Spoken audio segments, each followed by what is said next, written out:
Hey, y'all, what's up, everybody? Welcome to this edition of Black People Parenting. This is a special edition. We're calling this the movie matinee because it's a Saturday, and if you're anything like I am over on the East Coast, I'm snowed in. So what better time, what better day than to have a movie matinee than today, right? And this is an important conversation, an important movie that we are going to watch. We're talking about mental health. We're talking about mental health in Black men, and we're talking about the focus of the conversation being how we can open up a dialogue and have more conversations about mental health amongst Black men. So I've got a group of brothers on the panel with me. I'm going to introduce them individually, then I'll let them come back and introduce themselves and kind of talk about who they are. But we'll start with the filmmakers of the film that we're going to watch, which is called "I'm Good, Bro: Unmasking Black Male Depression" from 4C Visuals Group, Mr. Charles Crouch and Mr. Corbin Coleman. I want to welcome them to the platform. Gentlemen, thank you for coming on. We'll start with y'all. Just kind of give us a brief overview of who y'all are and what you all are doing with 4C's Visuals Group. Chuck, I'll let you. Corbin, you want to take it? I'll let you kick this one off, Chuck. Okay. First of all, Showtime, Dion, many other names. Thank you for having us on today. So we're 4C Visuals Group. To make a long story very short, we are filmmakers, solely focusing on Black issues, issues that affect the African American community. Our motto, is inspired through purpose, fulfilled through action. And we like to say that our films are by us, for everybody, because we want everybody to know the issues in the Black community, both good and bad. So we have one award-winning film. We've won several Film of the Year awards, film festivals, things of that nature. We have a part 2, I'm Good, Bro, the year 2020, and we are working on our third film now.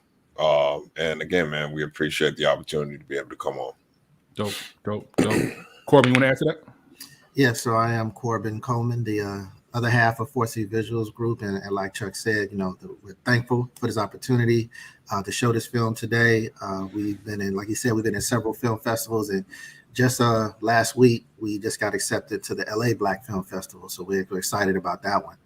Hopefully we could go there in person, but it might be virtual as well with that one. But we're very excited, so we're just thankful, and we just want to spread the message and just to let everybody know about the mental health overall, but in particular in Black men and how it can be addressed. So again, thank you.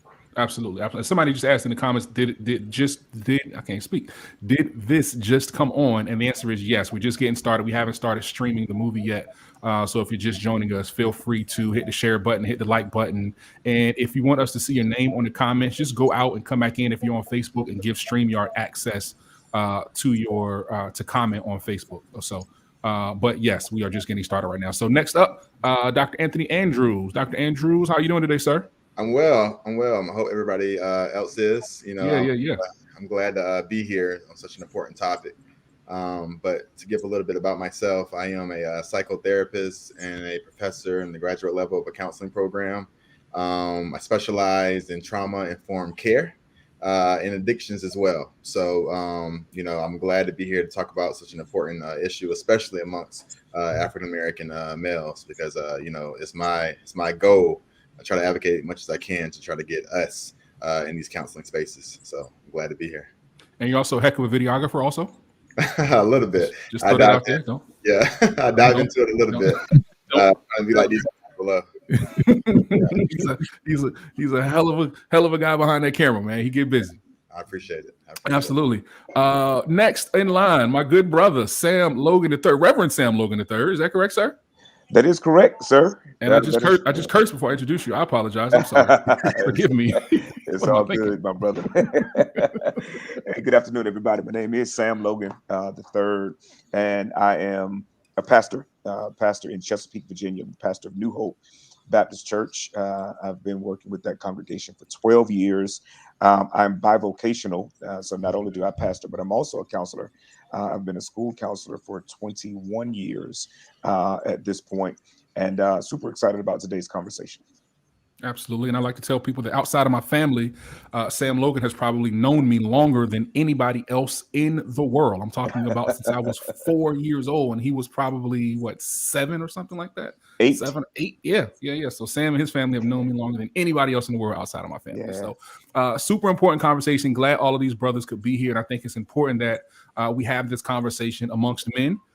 We have this conversation amongst Black men because of course, mental health is a topic that we don't necessarily discuss a lot, right? It's not something that we talk about amongst us. And initially, as I was telling the guys, initially this was going to be a conversation that was exclusively for the folks in the Black People Parenting Circle, which is our subscription-based platform. But after yesterday, I heard the news of Regina King losing her son to suicide.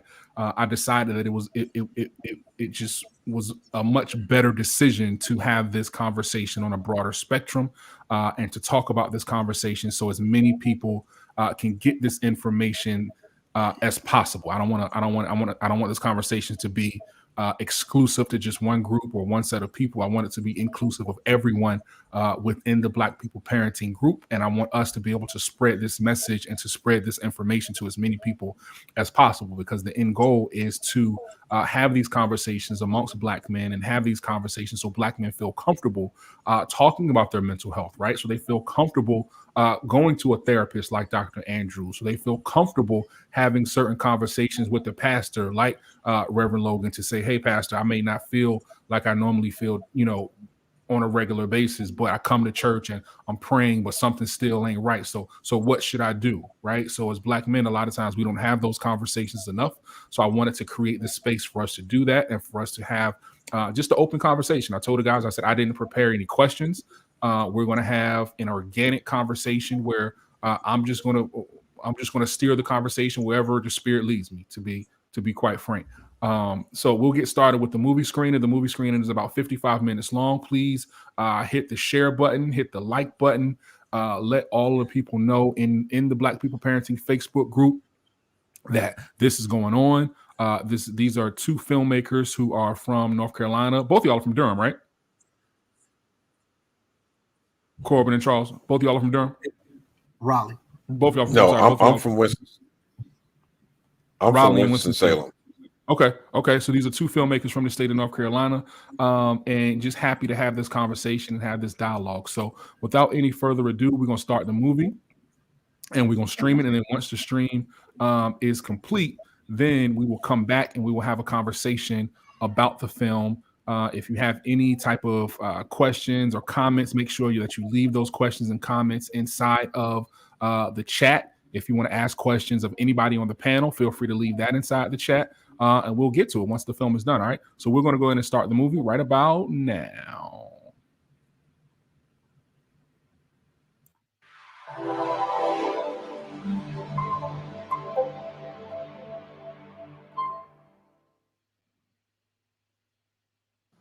My name is Charles. My friends call me Chuck. My family calls me Junior. I'm a 43-year-old divorced father of a 7-year-old son by the name of Jordan. I'm an author, a poet, musician, and now a filmmaker. I grew up in a small city in North Carolina called Winston-Salem, affectionately known as Trey Folk. I lived in a predominantly Black neighborhood. I'm the youngest of 5 children. I had what you would call a pretty regular childhood for a Black male. Both of my parents were hardworking individuals. My father was a maintenance supervisor, and my mother worked for the local electric company. We attended church on a regular basis until I moved out. I've always loved music and became an accomplished musician by the time I was a teenager. It was around the 6th grade, though, that I knew something was wrong, but I didn't know how to express it. Years later, even though I rarely studied and smoked weed my entire senior year, I somehow managed to graduate from high school in 1994. By the time I was 21, I was out on my own. But even then, years later, I knew something was still wrong. I was sad a lot. I was down a lot. I felt broken a lot. And more times than I want to acknowledge, I felt suicidal. Everything changed on a Sunday morning in the year 2002.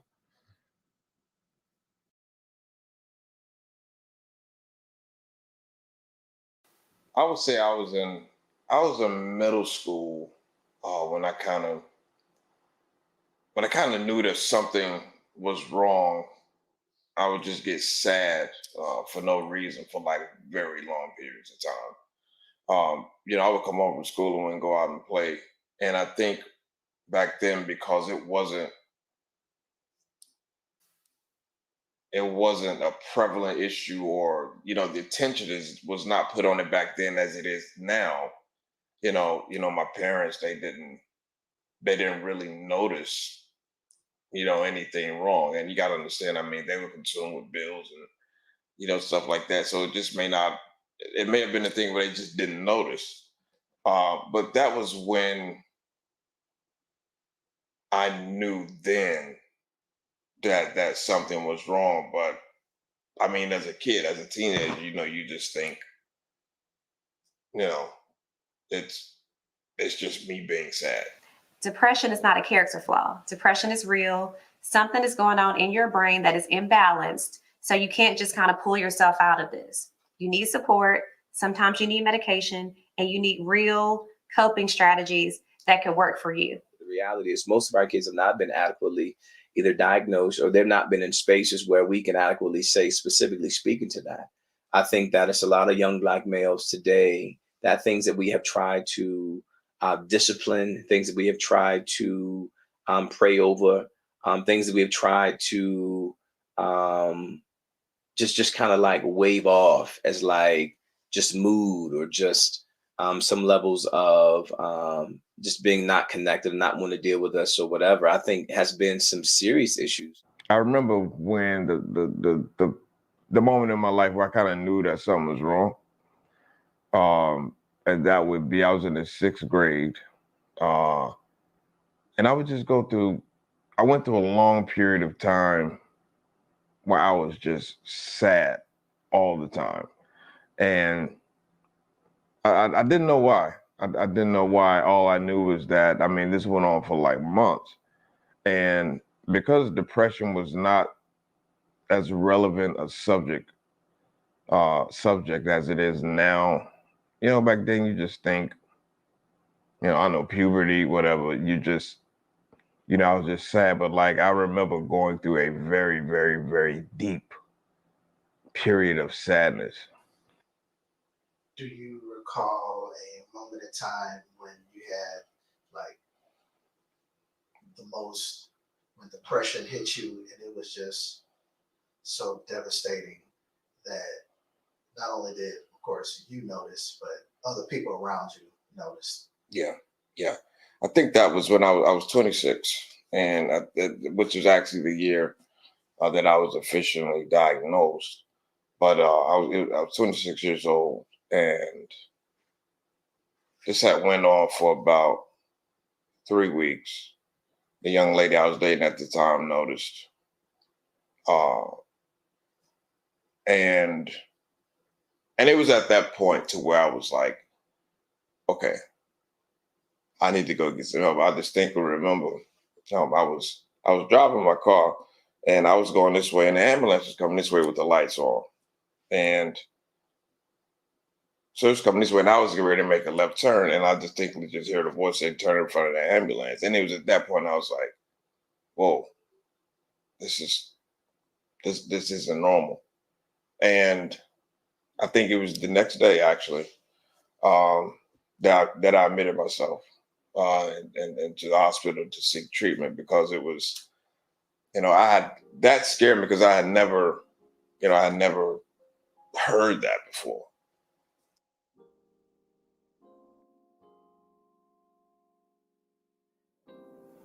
I recall one evening while conversing with my frat brother, Deron Anderson, just sitting back and talking about life.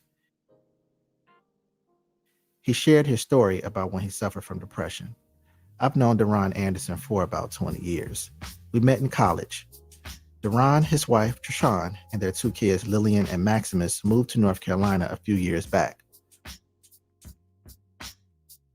While settling in what would now become their new home, he shared with me his experience in dealing with depression and how it nearly ended his marriage.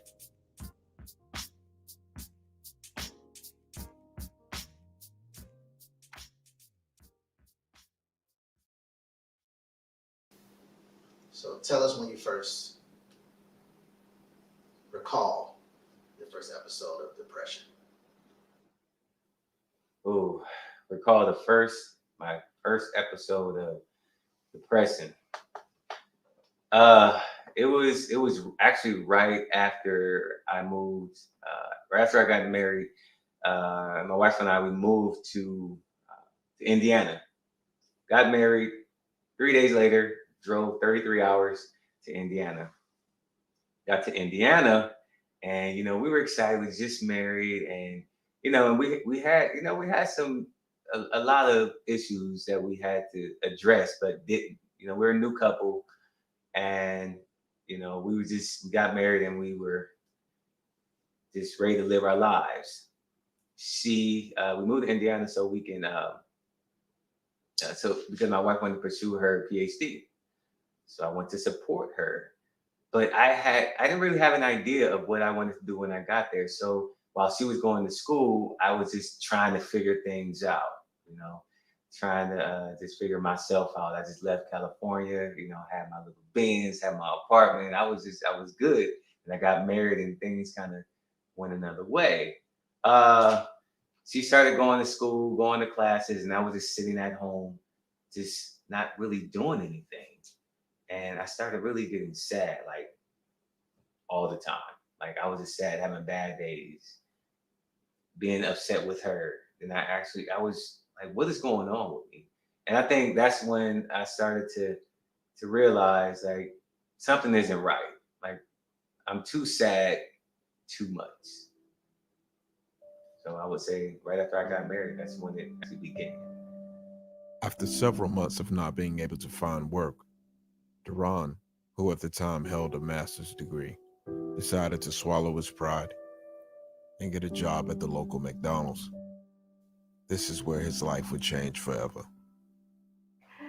So my husband was working at McDonald's, and I thought, it was very admirable of him, just because, he had a master's degree and we came from California. He was highly successful, but it was just really hard to break, into that culture of the Midwest and Indiana. And, and it wasn't like he wasn't trying to get a job or anything, because he was applying to stuff just back to back to back to back. It's like no one would give him a chance. So luckily he had saved up, a year's worth of rent for us in our apartment. And so we were good. I was making my little grad school change, and I'm thinking we're good, but he's like, I got to do something. I have to do something. I'm at home by myself. And I'm like, do whatever you want to do. Like, that's fine, And so he ended up getting a job at McDonald's. And so I was working the drive-thru at McDonald's.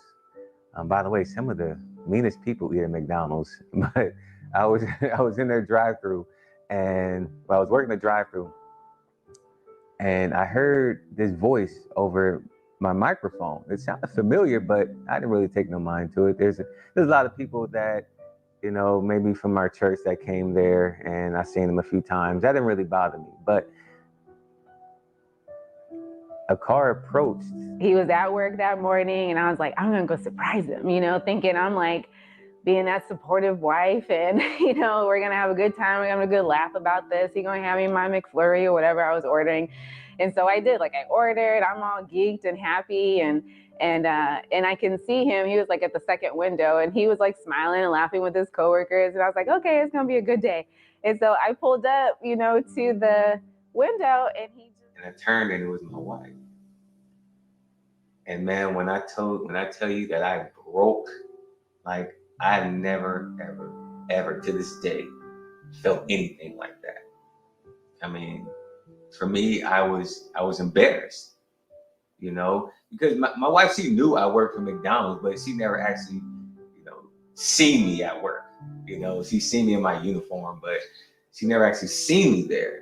And I was okay with that because I didn't want her to see me there because I felt that I needed to be somewhere else. I felt that I needed to be making more money. You know, I felt like I should have been driving a better car. But I handed her her food and I ran outside and I just bawled. Like I cried. I cried and I cried and I cried.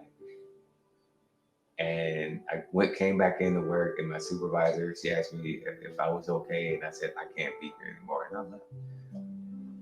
And that's when a lot of things started to change for me, you know, in a negative way, anyway.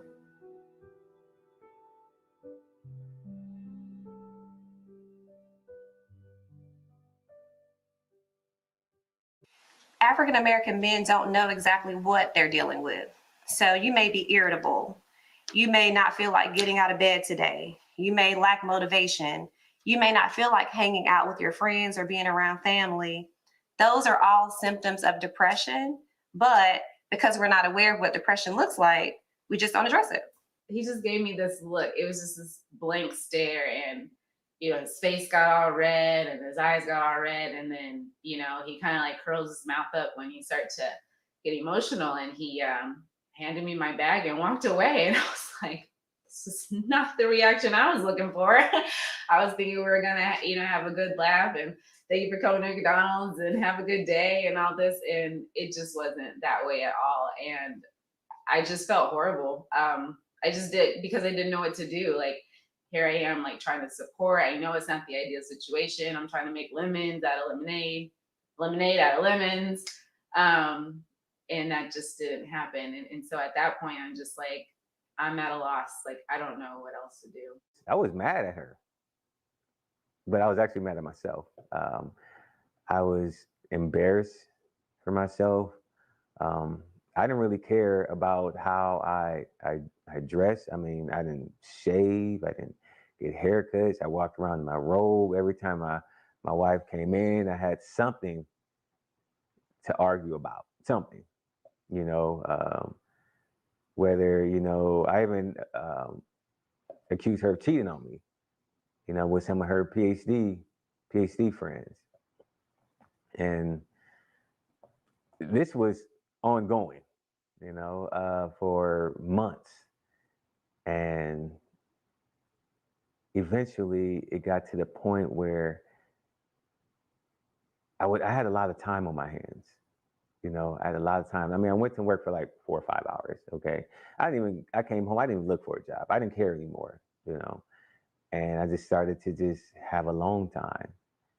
And what is that saying? You know, is something, a certain type of mind is the devil playground. Idle mind is the devil playground. That is definitely true. And I started to go to the kitchen. I seen like knives, you know, and I was like, why am I looking at this knife like that? You know, and then I was just kind of looking at this knife, and I'm like, okay, you know. But this happened over a period of weeks. Okay, then I started to just kind of play with knives. Eventually, I started kind of hitting the knife on my wrist, and I started kind of doing this, and I started using actually the blade in the knife. I started poking myself with the knife. I eventually put the knife down, and I ran to my couch, and I just bawled, and I just started saying, God, help me. Help me, there's something wrong with me. I didn't want to go see therapy. I mean, because we didn't have, like, she had school insurance, but it wasn't gonna really do anything for me, you know? So I just felt that I can just do it myself. And mind you, just because I put the knife down that day, doesn't mean it didn't happen the next day, right? This, it was an ongoing thing. And eventually I told my wife, because now my marriage was on the line, you know. Yeah.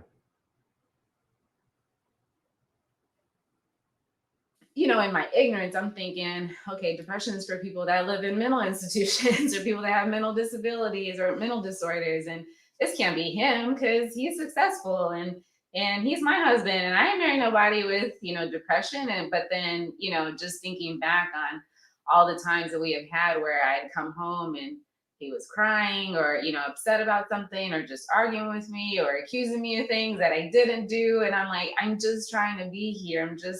I'm trying to go to school. I'm trying to take care of you. This is getting really hard. And it just became hard. And I think, you know, we just had that conversation, like, what are we going to do? You know, like, is this the end? You know, and we had a really rough couple days, you know, after that, to the point where it was like, what are you pushing me away? If that's the case, cool. Then I don't want to be here anymore. There's always this, what's it called, this, the calm before the storm or something like that. Eventually it was like quiet in the house. It's real quiet. Like I would, you know, it's just like no energy of any sort whatsoever. And it hit, boom, like it just storms everything. You know, it's just arguments, this and that. Like both of us, I was drawing her into my energy of just hate. And I wanted her to say, I'm leaving. I wanted her to say that. And I remember he told me to say those words. Tell me that you want a divorce. And I remember saying, I want a divorce. But in my mind, I was like, you don't want a divorce? Like, this is just weird for you right now. And you're not prepared for none of this. And you know, in my mind, I'm like, this is what you want. You do want this. But that other person besides you is like, no, you know, you could do this. You're in school and you're successful. You could be doing this. You could be doing that. It's like having those little people on your shoulders, you know, and it's like, who do I listen to? But I knew what I wanted. I knew what I wanted in my life. I knew he was a good man. I knew I wanted to break generational cycles. I knew that I wanted a family, you know, I wanted for us to be great. I knew that we were like a puzzle that fit together. And I knew that I had to work on some things, you know, in order to help him be supportive. And I also knew that he needed to work on some things. And so it was just like, well, we gonna do this? And eventually it was like, no, you know, like we're worth saving. Like we are worth being together. We know that God has, you know, destined us for greatness. We just need to fight through this. But we came to a decision that our marriage is worth fighting for. We found us a church. And although, you know, our pastor, we didn't agree on everything too often. He was there to help. And my wife, she was always there. She was always there to support me. And that's what I think men need. Men don't need to be told what to do. Men just need a hand to hold. You know, men just need someone to hear them out. Men just need someone to be weak, being able to feel safe, to be weak in front of. And that's what I needed. I needed someone to be there so I can be weak. And I didn't mind him just laying his head in my lap every so often, just to feel the warmth of a woman, you know, or just to feel a sense of security. And I think it took a lot of me just kind of backing down my pride and everything I had worked for and trying to be this strong Black woman and just being vulnerable with him. And I think when two people are allowed to be vulnerable together, it just builds you back up to be even stronger. So I think for women, it's okay to see your man cry. It's like, I would rather him cry with me than to be crying with some other chick on the side and not coming to me with those vulnerable feelings and thoughts. And so I want to create that open space for him. So really just personally, it just saddens me when I see somebody come into my office, a Black male especially, and they just do not know how to express themselves. Just the emotional turmoil that you see with Black men when they try to express themselves, it just kind of pulls at your heartstrings in a different way, because it's almost as if they feel stuck. They feel stuck because they don't know if they should be seeking help. They don't know exactly how to label what they're dealing with because it's not really something tangible that you can like see. So I would say that as a community, we need to make sure that we are embracing our Black men in a different way. You say life's been hard on you. Well, brother, I got news. It's hard on me too. We seem to face the same old issues. Some are just surface, some deeper in the tissue. And I know slavery has played its part. Word, being separated and subjugated. And that passes to the brain of our child. So I want to step off what was and start with the right now. You say the world just don't understand, but I ain't the world, my love. I'm your woman. And I know how deep it really goes, trying to tread on a dream when the water feels low. And oh, if our ancestors can walk barefoot, afraid in the dark, for miles and miles and miles and miles and miles and miles and miles and miles and miles, I know we can do this. Come on, let's start. I want to be real with you. I want to get healed with you. I want to grow up with you. I want to be more with you. Be what's in store for you. Open the doors with you to a true healing. Can you imagine the feeling? The sky ain't a ceiling at all.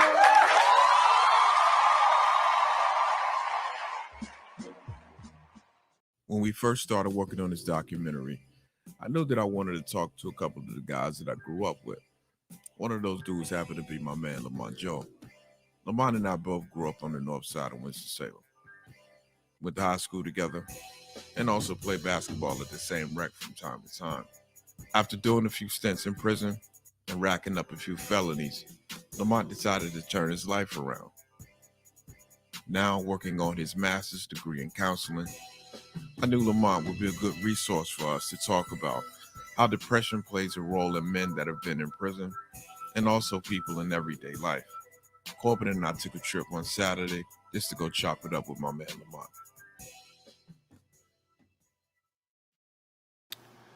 Far as I can remember back, man, it started for me is when my mom and my dad, they were together, they were married, and I don't know what the event was, but they decided to split up. They were having an argument, and my mom was dropping my dad off, and when she was dropping him off, he said, "Let me get my sons." And when he did that, he tried to reach back in and tried to grab one of us, but he grabbed my arm. And when he grabbed my arm and tried to pull me out the car, my mom grabbed my other arm to keep me in the car. And of course she was driving, so as she was pulling off, my dad had to let go. And so, you know, when that happened, all I know is just going with my mom and being with her. I would go see my dad occasionally, but he was off into his world. He really started drinking real bad and hanging in the streets. And as I got older, I was seeing that my mom had her own addiction too. So we would be in, you know, we would end up being in different households because my mom was off, you know, running. So it was me and my little brother. And so we did that, man. Then she moved to a different side of town. So she had got her life together and moved to a different side of town. And but by the time she had done that, me and my little brother was off and running in the streets. Adverse childhood experiences such as having a parent that's incarcerated or a parent that's on drugs or living in the environment can have traumatic effects on people. Specifically, you know, gang-related areas, and you have to live for survival. Those things cause anxieties and depressions, and you know, it hasn't been recognized in the African-American community. So therefore, a lot of mental health diagnoses have been swept under the rug, and it's time for us to change that atmosphere. the younger generation. You know, I would take a little blame. Even the kids that are coming up under me still have mental health that's been not diagnosed. But the reason I say is at crisis level, because now they're killing each other, but not knowing that some of them may have an underlying mental health diagnosis. But again, how do we cope with that? By doing negative things. I don't want to face reality, so I'll cope with it the way I see what I see on TV or hearing a rap song. This is what's going to get me away from identifying with my real feelings, is just living this type of lifestyle. This stuff, it's not good. You can't tell me that it's good. Okay, popping pills, drinking. I'm not saying you can't have a drink, but it's what you do in access, and certain things are just not good. You can't tell me that taking these barbiturates are a good thing. These things will put you to sleep, and you may not wake up. So it's, you know, so yeah, I think a part of that is people are trying to escape, and I think there's a certain media and social media dynamic that goes along with it that creates this atmosphere for that. I think there's a plan behind that too, in my opinion. You got kids that get caught up in the social media, the Facebook, the likes, all of these things. That if your picture don't get enough likes, well, people don't like me. Now we're impacted by the self-esteem. So, you know, it's a dual thing with that too. So I'm not promoting the use of internet, but I'm saying that some people find comfort in that, but we also have to watch that too, because the internet is causing a lot of problems for kids today.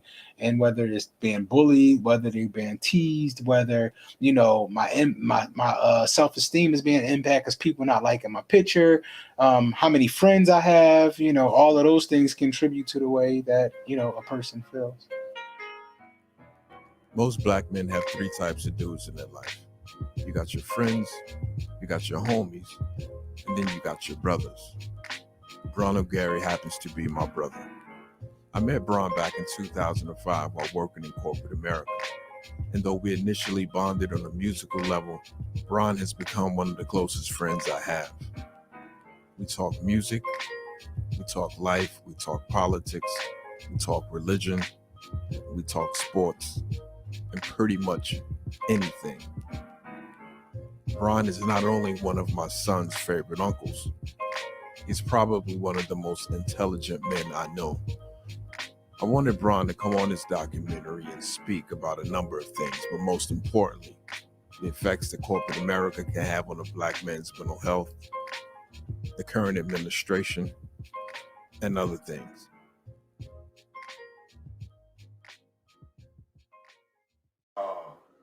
Being in corporate America and how that actually affects our mental health outside of the job as well as on the job. Well, first of all, I think in being in corporate America, where you know that you're qualified to do the job,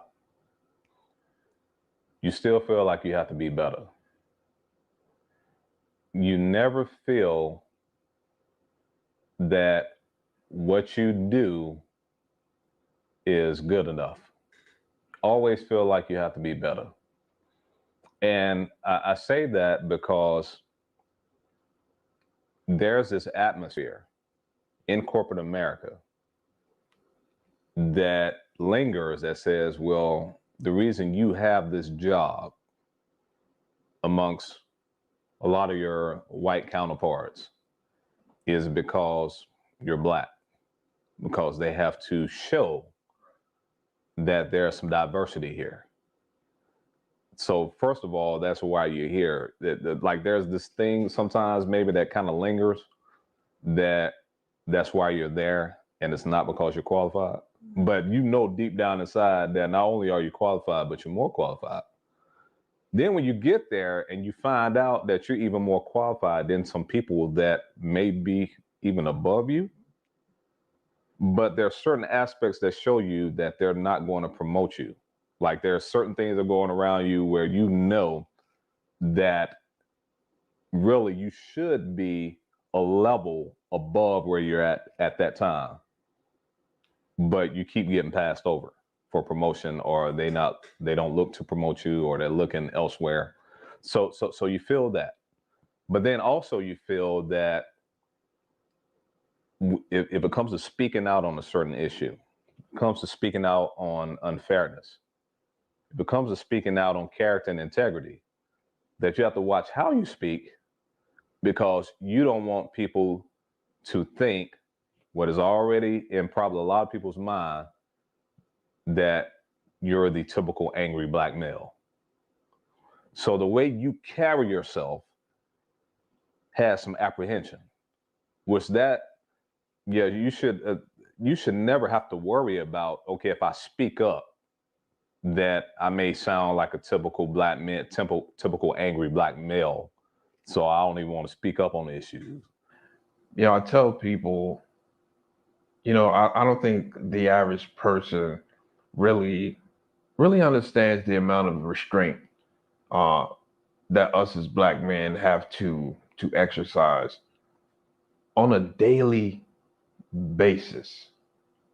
Like on a daily basis, we spend a great majority of our day without the ability to be authentic and genuine. You know, for 8 hours a day, I can't really be myself. You know what I'm saying? And I look at some of my, most of my like white coworkers and white, counterparts, and I'm like, these dudes get to be their genuine selves every day, but I can't do that. You know what I'm saying? I can't, talk to these clients and these, these customers that I work for and be Charles.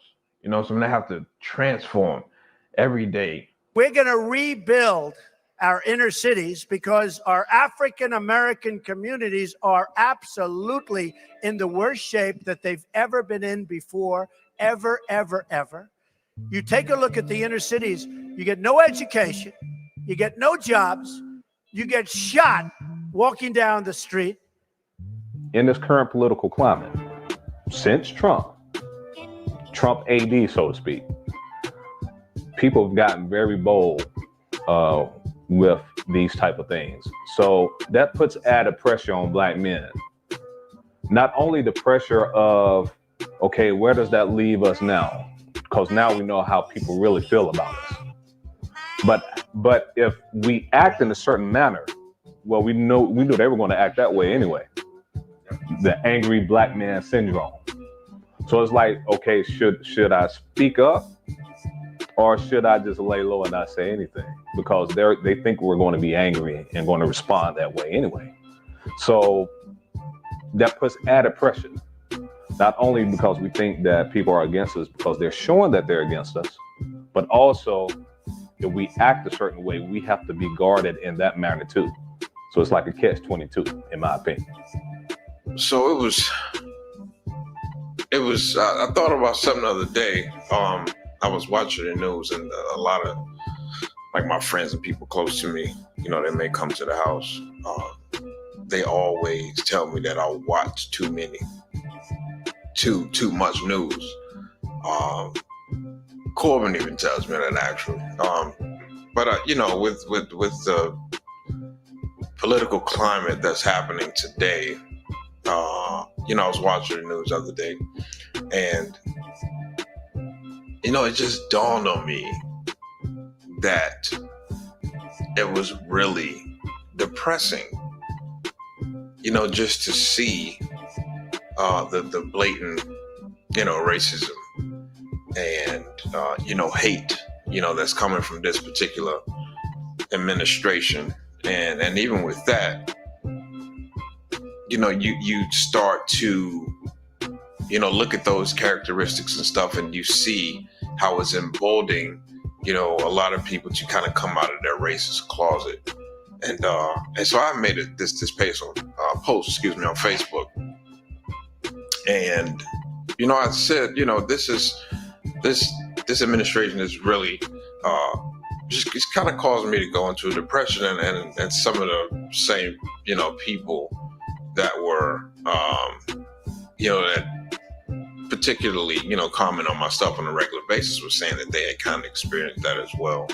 I mean, the fact that we live in a country where we could elect a 46-1, and that has created trauma, stress for a community that historically has always been already traumatized and under so much stress. Right. And so right now, I mean, my counseling load has just elevated like crazy.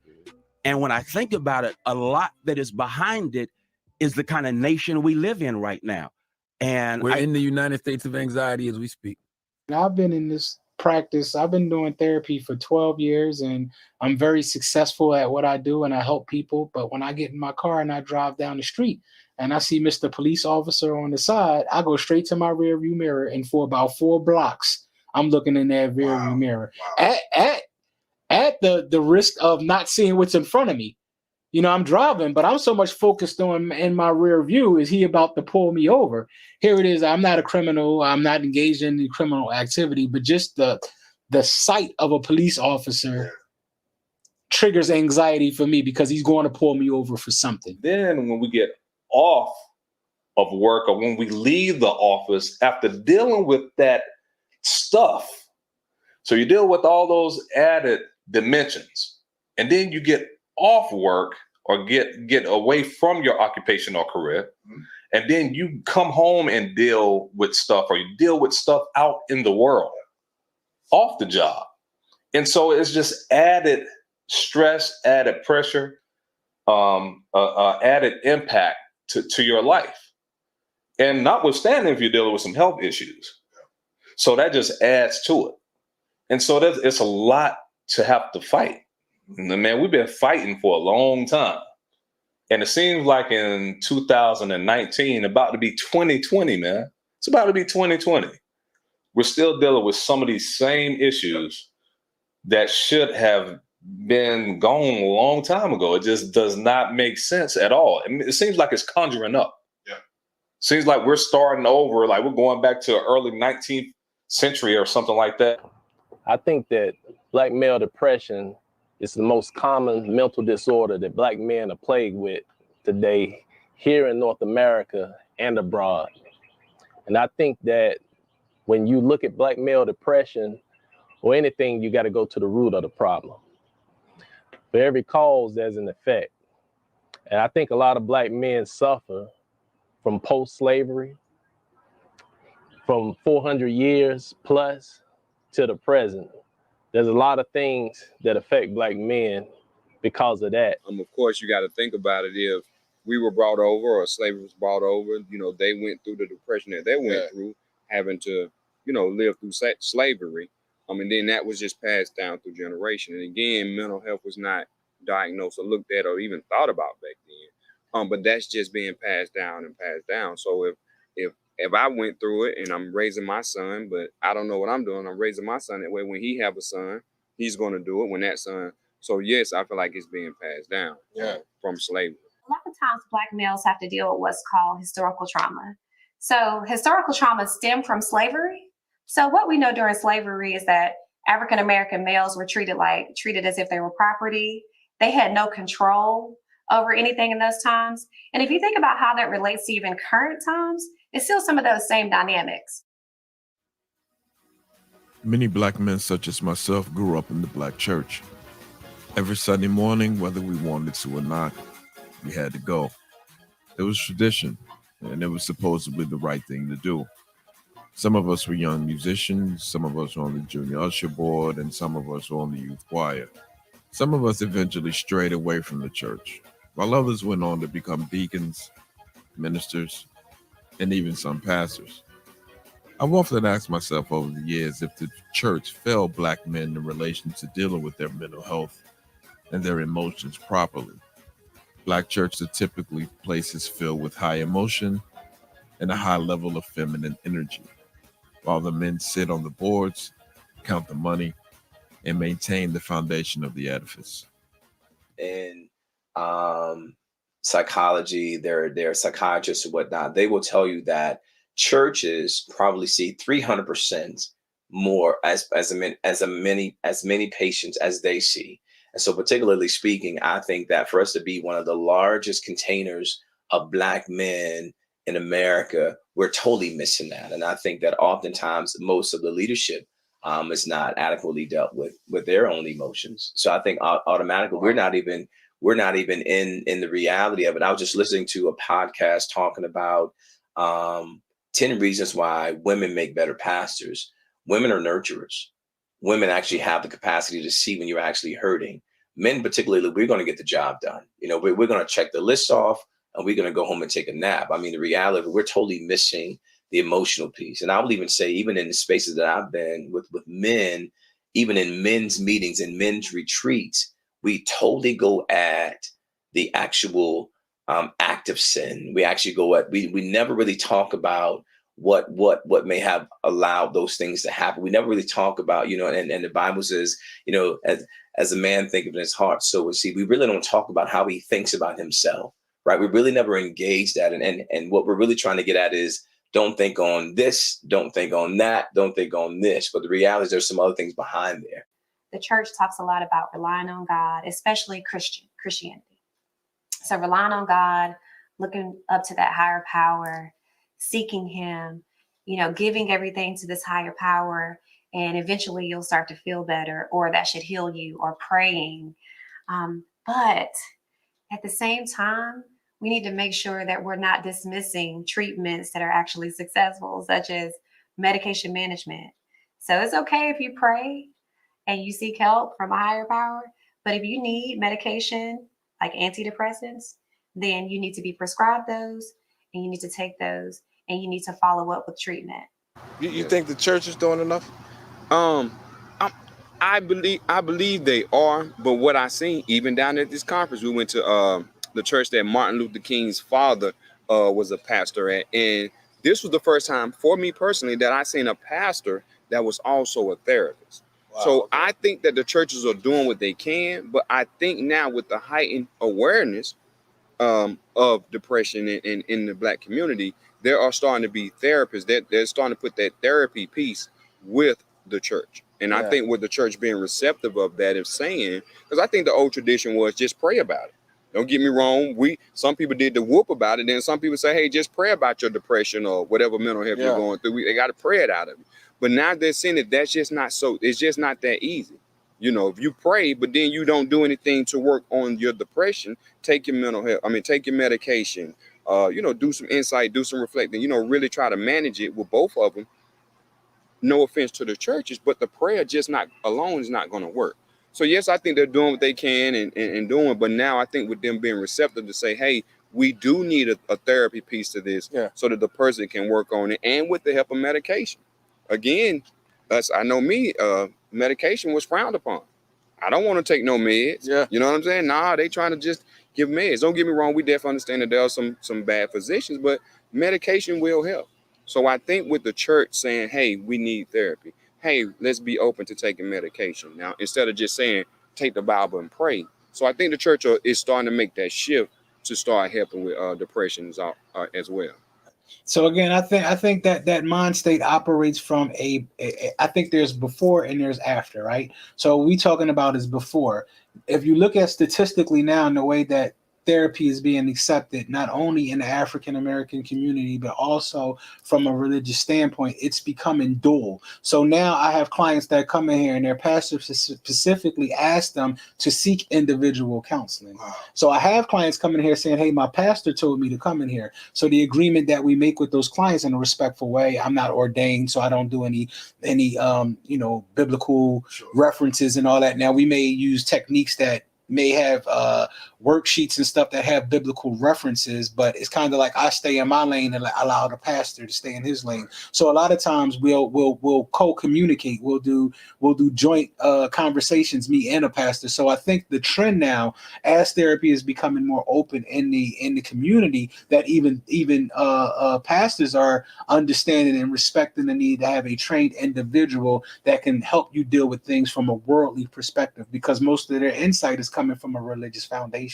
So I think even in that, pastors are understanding that the typical pray it away, put it in God, we need a little bit more than that. So I think as we continue to progress up the line with this becoming more accepted, that process is going to go away and is going to be pushed to go to therapy.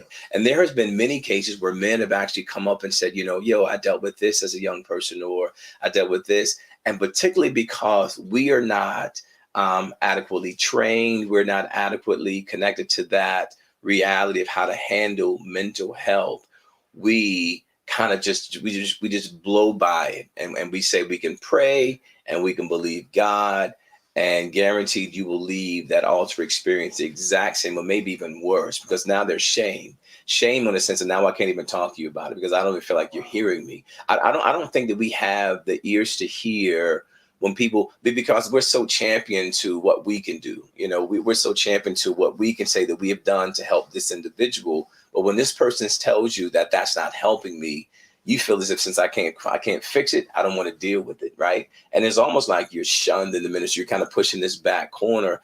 And it's funny, I've been in several conversations over the years on cases in our church that I know that these young men, Black men as well as adult men, were on some levels of medication. And I've heard the conversation of casting things out. And I thought, how uneducated are we as spiritual leaders to think that you can just drive out that? And it took me some time to listen to some true people that did deliverance back in the day, like the Derek Princes and those guys. And, you know, the reality was Jesus didn't really deal with that much, that kind of case. These might have been people that were dealing with something spiritual, not something physical or something, you know. So the reality is we always try to push it to some kind of deliverance scripture. And the reality of it is we have not been equipped and we've not had enough people to school us on that true reality.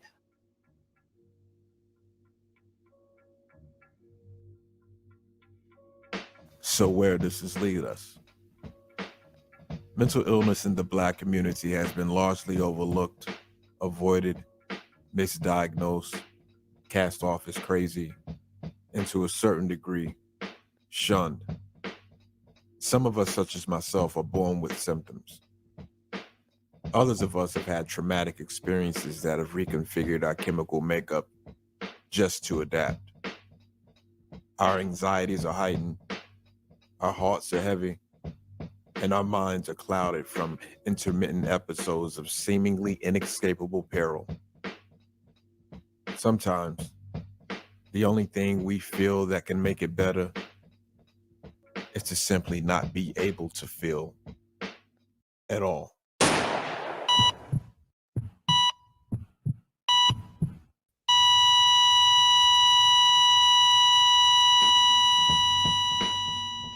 You know, when we talk about suicide and different things like that, suicide statements, okay, over here as a trained professional, you know, I learned how to do a suicide assessment. But people say, you know, I want to kill myself. You know, we feel like that sometimes. I want to die.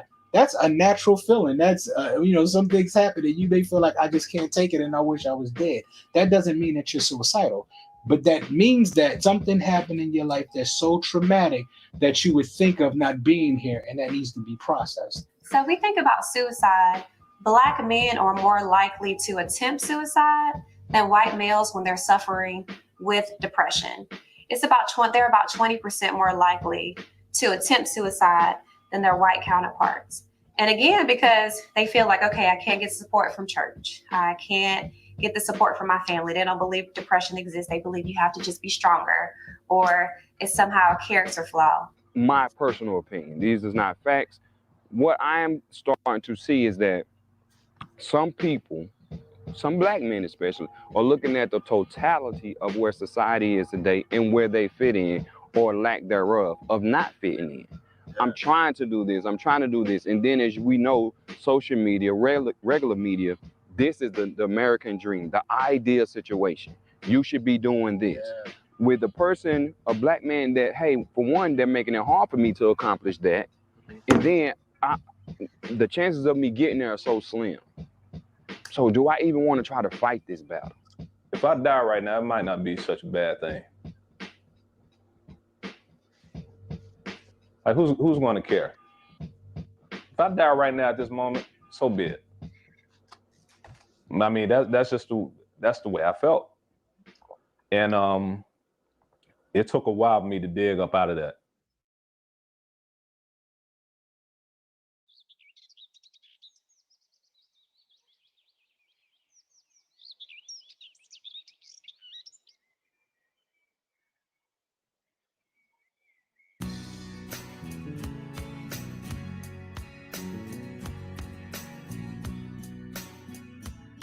And I can say if it wasn't for the grace of God, which is number one, and my wife, I promise you, I would not be sitting here right now. I guarantee that. And we took that leap and we did it. And almost 10 years later, like, we're still here, you know, honeymoon phase isn't over yet, still in love, still makes me laugh and all that. But it's definitely something that we had to work for. Yeah, I said, like, if Jay-Z say wear button-up shirts, everybody went out and got button-up shirts. When Jay-Z wore the Yankees hat, everybody had the Yankee hat. Now you got Jay-Z saying go to therapy. You know, I have issues. I have commitment issues. I cheated on my wife. I do these things. I need help. You know, I had to go sit down to somebody and express what I need. So now most of the you know, people in the streets that sitting back listening to Jay-Z, they're like, yeah, I want to call a therapist. I want to go talk to somebody because this person said it was cool. This person said what I need to do. I'm not bad for feeling that way. And it's going on so strong that, you know, one out of maybe 5 young African-American students that I get in here are now going into psychology. That's what they want to be. They want to be a therapist. Part of that is the foundation that I bring for them coming in here with their problems, and then we talk about it. But a lot of them just spark. So I think in the next 10 to 20 years, this field is going to be so full of African-American therapists. So that's the approach I took. I would always think, is it worth me turning to this or doing that in the third? I would lay that out there first, and I would see what would be more important. My son was important. So I kept my son in my mind during the whole time. And like I say, along with that, exercising, eating a good diet, meditating, surrounding myself with other positive brothers is what kept me strong during the whole situation, the whole process of the depression that I was faced with at that time. What we need to realize is that as men, you're not in that survival mode anymore. Like, you don't have to just survive. You can live. You can manage your emotions. You can understand what it's like. You can be a little bit more vulnerable in situations. So in our communities, we need to take our men in, our Black men in with open arms, embrace them.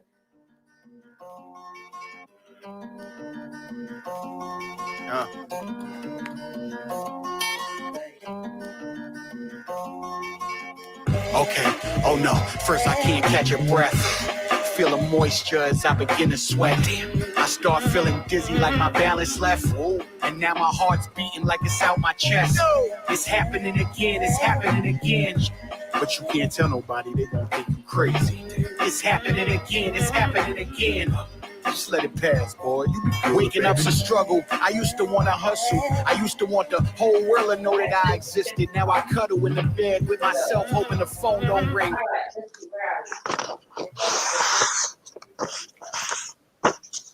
We have color block and Klein. These are new. These are new. Not been worn. Wow. Somebody's TV is playing in the background.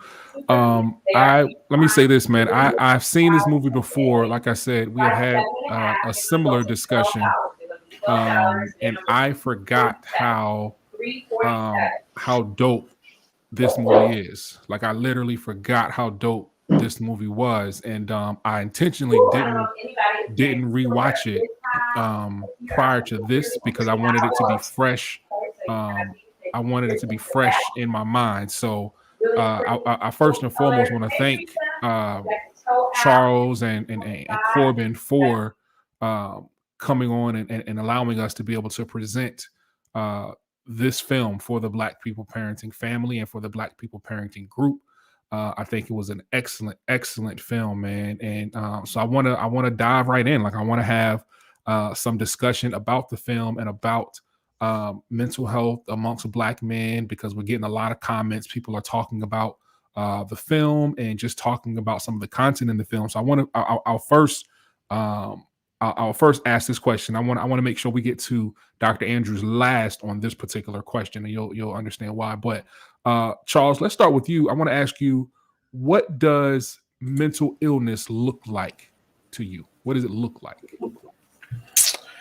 Wow, that's a loaded question. And I'll say in specific to black men, a lot of time because of what we deal with on, like I mentioned in the video, on a daily basis, the stress and the trauma that we deal with, a lot of times we don't even realize that it is something deeper than just being a black man in America or abroad. For me personally, like I said in the video, I just knew that things were abnormal. Like I know that, everybody gets sad, everybody get depressed at times. But when it's just prolonged, and you can't get a good grasp on it. A lot of people don't understand that. When you're dealing with depression, a lot of times you cannot think a positive thought, and that's tough. Like it's hard to live that way. And once it got to a point, and all of those years, I mean, like I said in the video, I mean, I started feeling this when I was in 6th grade. I didn't get help until I was 26. So during that whole time, it was just one big question mark, like, what is wrong with me? Until I started learning, that this is something deeper than just being sad or being depressed or being a black man in America. And then when I finally got help, I got a grasp on it, and started taking medication, and I still take medication to this day. It's not anything that I'm ashamed of, because I'm a father, you know what I mean? And I have to be the best dad that I can be to him. And in order to be a good dad to him, I have to take care of myself as well. So I hope that kind of answers your question. Sure. Corbin, what about you? What does mental illness look like? Because and I asked this question because it's not like, if someone has a broken leg, you can see that they're limping, or if someone has a neck injury, you can see that their neck is hurt, right? Right. But mental illness is one of those things that there is not necessarily something that you can always identify from the outside. Mhm. So what do you think, if you had to describe it, what do you think it looks like? For me, and just to use Charles as an example, before we even got to the point of or even the idea to make this film, we were doing other projects that we were working on, and I would talk to Charles sometimes, and I would just notice something was a little off. He wasn't his usual self, and it had happened a few times until one time I asked him. I said, "Hey, are you okay? Is anything you want to talk about or anything?" And then he eventually came out and told me that he was that he deals with depression. So for me, it was looking at his routine, looking at how he usually is around me, and then seeing how everything just sort of changed like overnight. And it just wasn't like wow. His patterns were, just from being around him, from doing all these other things, and then to seeing him just change like that, like, wait a minute, something's not right here. It's not happy-go-lucky Chuck. So for me, that's what I noticed, that something wasn't right, or it could possibly be a mental issue. I mean, I didn't know, but I started asking questions, and then he finally came out and told me. Got it. Sam, what about you? Man, first of all, let me say to Chuck and Corbin, outstanding job, brothers. It's an absolutely incredible documentary. I appreciate your transparency, and I appreciate your concern for the community that prompted you to produce the documentary. So hats off to you guys for a phenomenal job. Very, very well done. You, For me, it's ironic that you asked this question, because it is the first thing that I wrote down when I was kind of taking notes about what I was seeing. Depression is complex. It has different causes, and there are different types of it. And, I'm sure the good doctor can speak to that better than I can, but it looks so different depending on the time of year, family relationships, personal background, personal tendencies and trends and changes and things like that. So sometimes it's not being able to get out of the bed. Sometimes it's getting out of the bed but not being able to function well. Sometimes it's crying excessively. Sometimes it's not being able to cry at all. It just varies. And I think having a really, really, really good sense of self is what helps some people identify the fact that there is something going on that's just inconsistent with what used to be. And so whether you can identify it at 6 or at 26, I think it's important to know yourself and to be true to who you are and willing to say, hey, this is not how I've always been. Something has changed and I need to figure out what's going on with me. Right. And, I think a lot of times, we notice, and I'm talking as Black men. So this entire conversation, I want to be sure to preface that we talking about Black men, right? We'll notice that something has changed, or notice that something is wrong, or notice that something is up, and we don't necessarily address it, whether it be mental health, whether it be physical health. A lot of us have had this pain in our right side that we ain't going to see the doctor for in 6 months, right? But that pain ain't going nowhere. The same thing with mental health, right? We have this thing that we can't describe it necessarily. We don't know what it is. We don't know how to describe it. We don't know how to explain it, but we know something's there, but we don't always get the help that we need for it. Dr. Andrews, talk to me, sir. What does mental illness look like from your perspective? Right. First off, I want to reiterate what everyone said about the video, the documentary. Excellent job. I immediately, started taking notes. Wanted to know why I haven't seen this video already, so I can share with some people, some students of mine. But when we're looking at mental illness amongst Black men or depression, we start to think about, like you said, Showtime, that nobody can actually see what's going on with this individual, right? So we have to then go to, how does a person cope? Because we all just alluded to the fact that we all go through things, right? We all get angry, we all get sad, but how are individuals coping with this?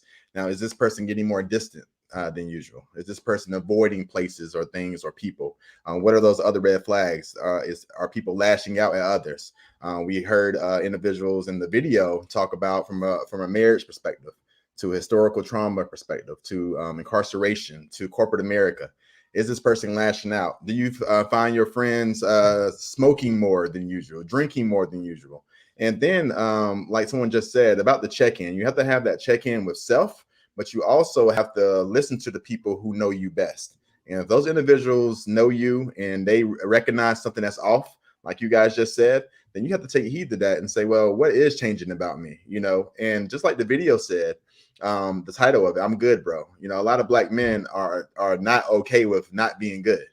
And you always often hear like, I'm good, bro, but I just got this. Well, maybe you're not good. You're not good, and it's okay not to be good.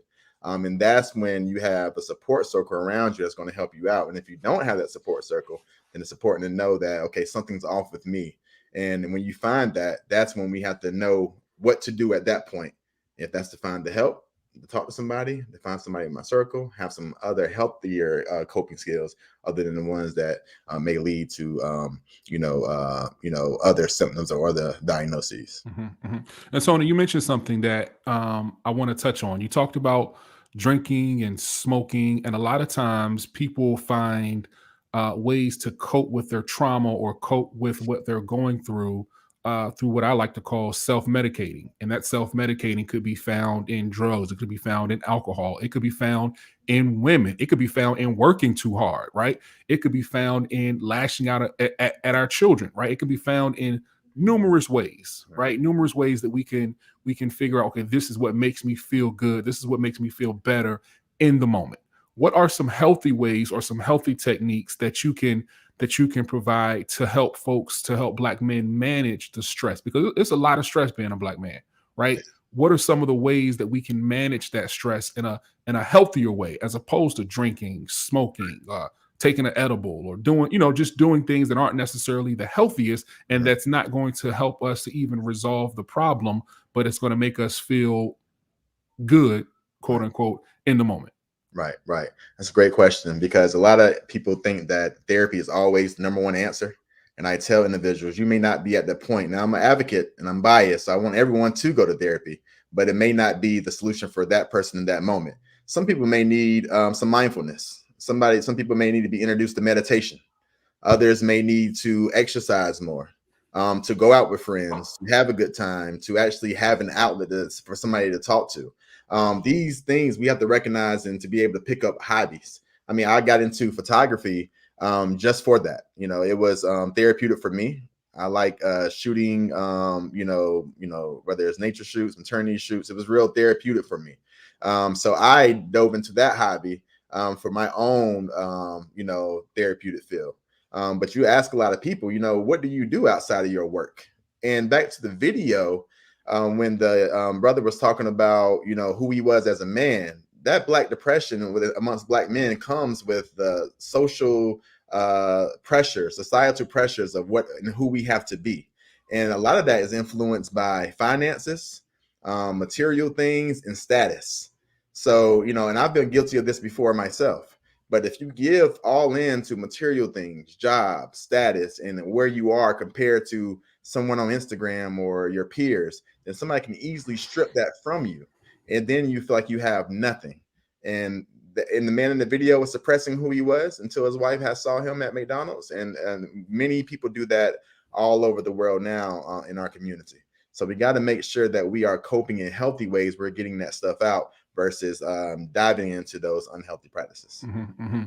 And I'll tell you this, and I think all of us, with the exception of Dr. Andrews, we're 40 and up, right? So I've noticed that the stressors that I feel as someone who is 40 with a family, it's totally different than the stresses that I felt since, you know, when I was in my 20s or when I was in my 30s. Because now a lot of the stress comes with, how do I manage providing for my family? How am I going to make sure that these kids have food on the table? How am I going to make sure that this mortgage gets paid? But still having to be there and be present for my family, right? Because sometimes the stresses of life can kind of take us away, because, you know, as many Black men, we're always on the grind, we're always on the hustle, we're always doing this, we're always doing that. But, you know, the family aspect of the stress that's added to Black men, what can we do to make sure that Black men know? I'll go back. My sister told me this one time. I was having a conversation with my sister, and I was like, yo, like, these bills, man, like, they killing me. And she said, bro, like, the bill's gonna be there, right? When you're gone, because you're stressing over these bills, the bill's still gonna be there, but you're gonna be gone. So what can we do to take the burden off Black men who feel like their only job is to provide, and they're letting that role of being the provider stress them to the point where they are physically making themselves sick because they can't sleep at night, they're not getting enough rest, they're not eating like they need to be eating, they're not exercising? What can we do to kind of help them? And I want to pose this to Corbin and Charles first, and then we'll go to Sam and then Tony. What can we do to let them know that, like my sister said, them bills gonna be there, but your family needs you there a little bit more? That's a good question. And I'll go first. I'll say, I know what's been key for me is just having a good support group.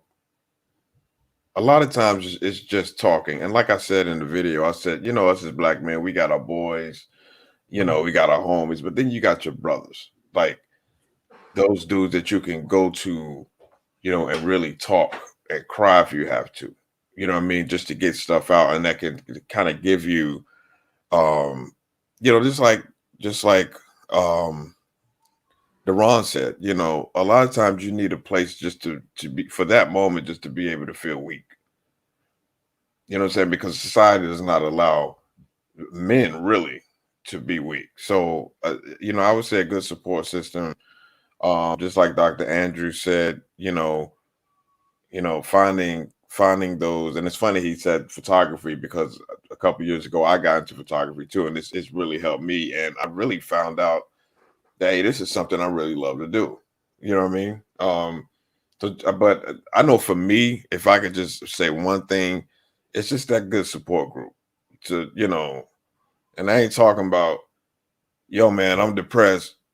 You know, nigga, you be all right, let's go to the strip club. I'm not talking about that dude. But all right, yo, let's talk. Let's go out to eat, man. You know what I mean? You need me to come by, you know, and just talk. But that good support group, it goes a very, very long way. And I got a couple boys, Braun being one in the movie, Corbin being one, and a couple other guys, you know, Pastor Jason in the movie that I could just talk to.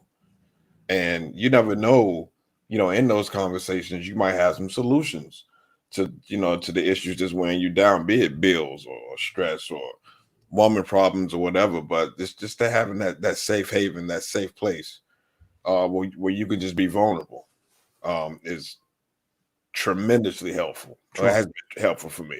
Sure. Corbin, what do you think? I mean, he hit the nail on the head, you know, in regards to like the support and just to be completely vulnerable. For me, it was just to give an example. While shooting this film, I was separated, and then eventually, you know, I got divorced. And I remember me and Chuck talking, and this is before I was divorced. Told her when the court date was and everything like that. Went to the court date. Right after court, I went to work. I spoke to Chuck. He was like, "You did what? You went to work?" And I was like, "Well, what was I supposed to do?" He's like, "Man, you ain't taking no time for yourself or anything like that." Or I didn't know what to do, but he was there to talk me through everything, even prior to, because I didn't know what to expect or anything. And he just lent himself as support for me because he went through it. Yeah. So it was like just one of those things, and it was just like, would I have made it if Chuck wasn't there? So let me ask this. So is it safe to say that the reason that you went to work, and I'm sure that speaks to a lot of us, like we go through these traumatic things and then we got to get to work, would that be because it has been ingrained in you that as a Black man, you still have to be a provider, you still have to work, and these bills still got to get paid without any regard for what you're going through on your own, what you're going through in your own space and in your own time, and you know, needing to possibly process that information of going through a divorce and that proceeding? Would you say that that had been ingrained in you, that regardless of who you are or what's going on in your life, you got to work? Because if you don't work, you're less of a man. Is that correct? Right. Well, they say if you don't work, you don't eat. So it was like, well, what am I supposed to do? Sit here and sulk? I already did that. So it was like, this is a part of the process. I'm gonna go to work. It also took my mind off things as well. You know, so it was just like, well, I got a distraction. You know, as temporary as it was, because we only work 8 hours a day. You know, it was a distraction for me. But after all of that, I still had to go home and reflect. Well, dang, I just was in court earlier this morning, and now went to work. Now I'm home, and now it really hit me. And like, wow, this is real. You know, so for me, again, just to having someone in my corner, just to talk to, you know, about it, and even if I wasn't ready to talk to him in that moment or any of my other friends, you know, the support was still there. He's like, hey, whenever you need to talk about this, you call me or you stop by or whatever the case may be. So support is very important. Yeah. Reverend Logan. Man, I've got to agree with both Chuck and Corbin about the importance of the support system. I think in the documentary, the sister who sang, kind of like in an open mic setting, I didn't catch her name. That was Jill Scott. Oh, was it Jill Scott? Yeah. Okay, so it makes a lot of sense then, right? So, you know, Jill Scott was so on point, you know, in that song, because she talked about the fact that, hey, all of us are going through something, but in a moment you need somebody to support you, and I'll be there, right, to provide the level of support that you need. I also think it's important for us to spend time with ourselves, defining and redefining success for us. A lot of times we allow success to be defined for us, and it starts very early. The question is, what do you want to be when you grow up? Not who do you want to be when you grow up, right? What do you want to be? And for men, more often than not, we associate what we do with who we are more than anything else.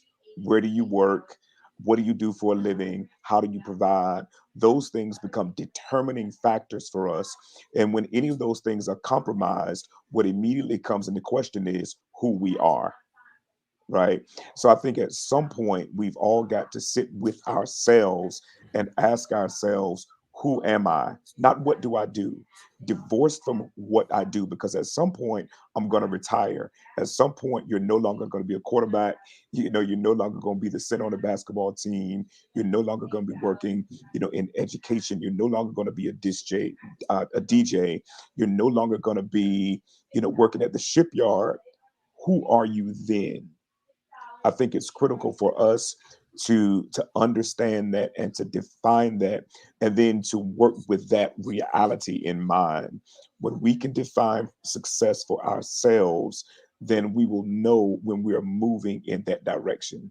If we can't define it for ourselves, then we're out here doing what we think should be done based upon somebody else's definition. And I would even offer, I want to take it a step further. I would even offer that the idea of who we are, depending on a certain level of success or idea of success, I would say that alone even comes from a white supremacist perspective, right? Because Absolutely. what have you accomplished? How hard are you working? Those are all things that were embedded and ingrained in us when we were brought over here. Absolutely. Right. So that mindset in itself is rooted in white supremacy. So Absolutely. for our identity to be attached to what we do, how hard we work, how successful we have become, those are all things that have been ingrained in us based on the idea of white supremacy and us climbing to the next level and getting to the highest level of the food chain, so to speak, in society. So I love that point, and I think we have to get out of that because what we do is not who we are. Right. Right.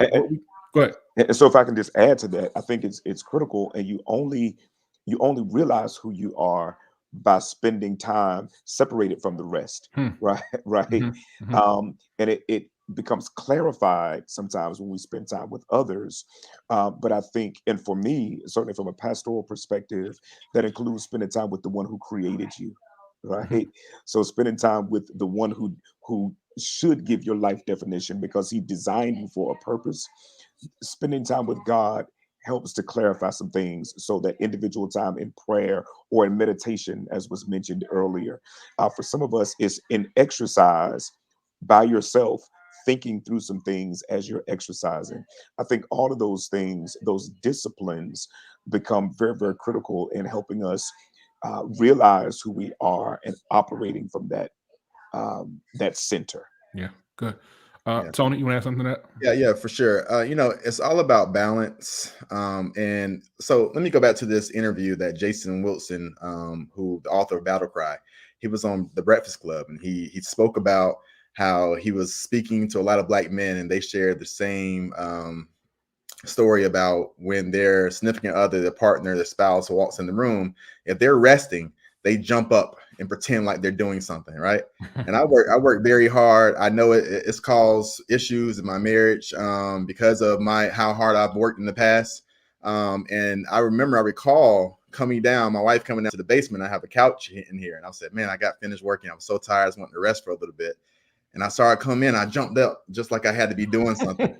I'm like, man, you know, that was just a response. Like, why do I have to be working so hard, right? And why do I feel guilty for resting, knowing how hard I work to make sure, like you said, those bills are paid? You know, you got kids looking at you. You know, they're looking at you. So then I had to really check in with myself, and I tell my clients this because we always mention the word provider, right? And we have to really ask ourselves, what are we providing besides money? You know, are we providing love? Are we providing empathy? Are we being present mentally, physically, and spiritually? You know, what are we providing besides just the things that we think needs to keep us going? Because if we put ourselves into these spaces where we're all just being workhorses at this point, then we feel like that's where we're only good at. That's what we're only good for. And it's going to cause many issues, because if you're not there mentally and physically and spiritually, and you're just not emotionally present to someone, then you can do all the work in the world. And I have couples on my couch all the time, virtually and in person, who are going through, and they have husbands that are excellent providers, but they're still not there. So we have to really just take in what we're actually providing. One thing that I like to say, and I'm going to send this video to my therapist, and she's going to probably get me when I say this, because she tells me that I need more rest all the time. But one thing that I would, it's one of those do as I say, not as I do type of things. I've learned over time that rest is revolutionary, right? Getting the proper amount of rest will change your life, right? And I'm a person who, when I first started going to therapy, I was working myself to death, like literally working. And I'm up until 2-3 o'clock in the morning. And she would be like, why are you working so hard? Like, what are you doing? Like, you have to get rest. And I was just like, no, I got my family got to eat. I got to do this. I got to do that. Da, da, da, da, da, da, da. I ain't taking no nap. Sleep is the cousin of death. All of those things that the world teaches us, especially me. Like, I'm a hip hop guy, so I've been in entertainment for 20 plus years. So don't go to sleep. Don't get your rest. Stay up. Do this. You never know. You might miss your chance. All of that stuff was BS, man. All of that stuff was BS, because I tell people all the time, you think Oprah Winfrey not getting 8 hours of sleep? Right. You think Oprah Winfrey staying up to 2-3 o'clock? No, she in her bed knocked out. Right. Because she knows the importance of getting rest. You think Steve Harvey don't sleep 8 to 10 hours? I don't care what he say. He in that bed, right? So now I've had to do something, and for me, it's a level of discipline, and I put myself on a bedtime. 10 o'clock, my wife will tell you, 10 o'clock, I'm in that bed, Jack. Like, I don't care what's going on. I don't care what work. If it ain't gotten done, it's going to have to wait till tomorrow. 10 o'clock, showtime in that bed and winding down. And by 11, you can forget it. Like, you can forget it. Like, no, because your body changes over time. And as men, I think we don't factor that in. Again, like 40, like things change. Like, you don't function the same without proper rest. So now when I wake up, if I got 8 hours of sleep, my mind is clear. I can function better. I'm not irritable. I can handle the kids. I got almost 4-year-old that's bouncing off the wall. I'm a little bit more equipped to handle him. So rest is revolutionary. And I want any brother that's watching this to understand that you got to get the proper amount of rest. You got to eat right. You got to take care of yourself, because those things all play a part in your mental health. So we started talking about and I think maybe it was Chuck who mentioned it, but I know it was also mentioned in the film. The quote was, "Men need somewhere to be weak," and that really stuck out to me. And I want to ask, and I'll start with Dr. Andrews, what does that statement mean to you? I think that, to me, it means that, because when I heard it, I really wanted to find a definition of weak at that point, right? So there's a lot of things I want to play with that, but I think what's meant by it is that it's okay to be in that state. It's okay to be weak. So when a man needs a space to be weak, letting them know that it's okay to come to this space and be weak, whatever that definition may be for you. And sometimes that may be as simple as just taking that break, sitting there and getting that those 8 hours of sleep. Not having to feel like I have to suppress every single thing that I'm going through.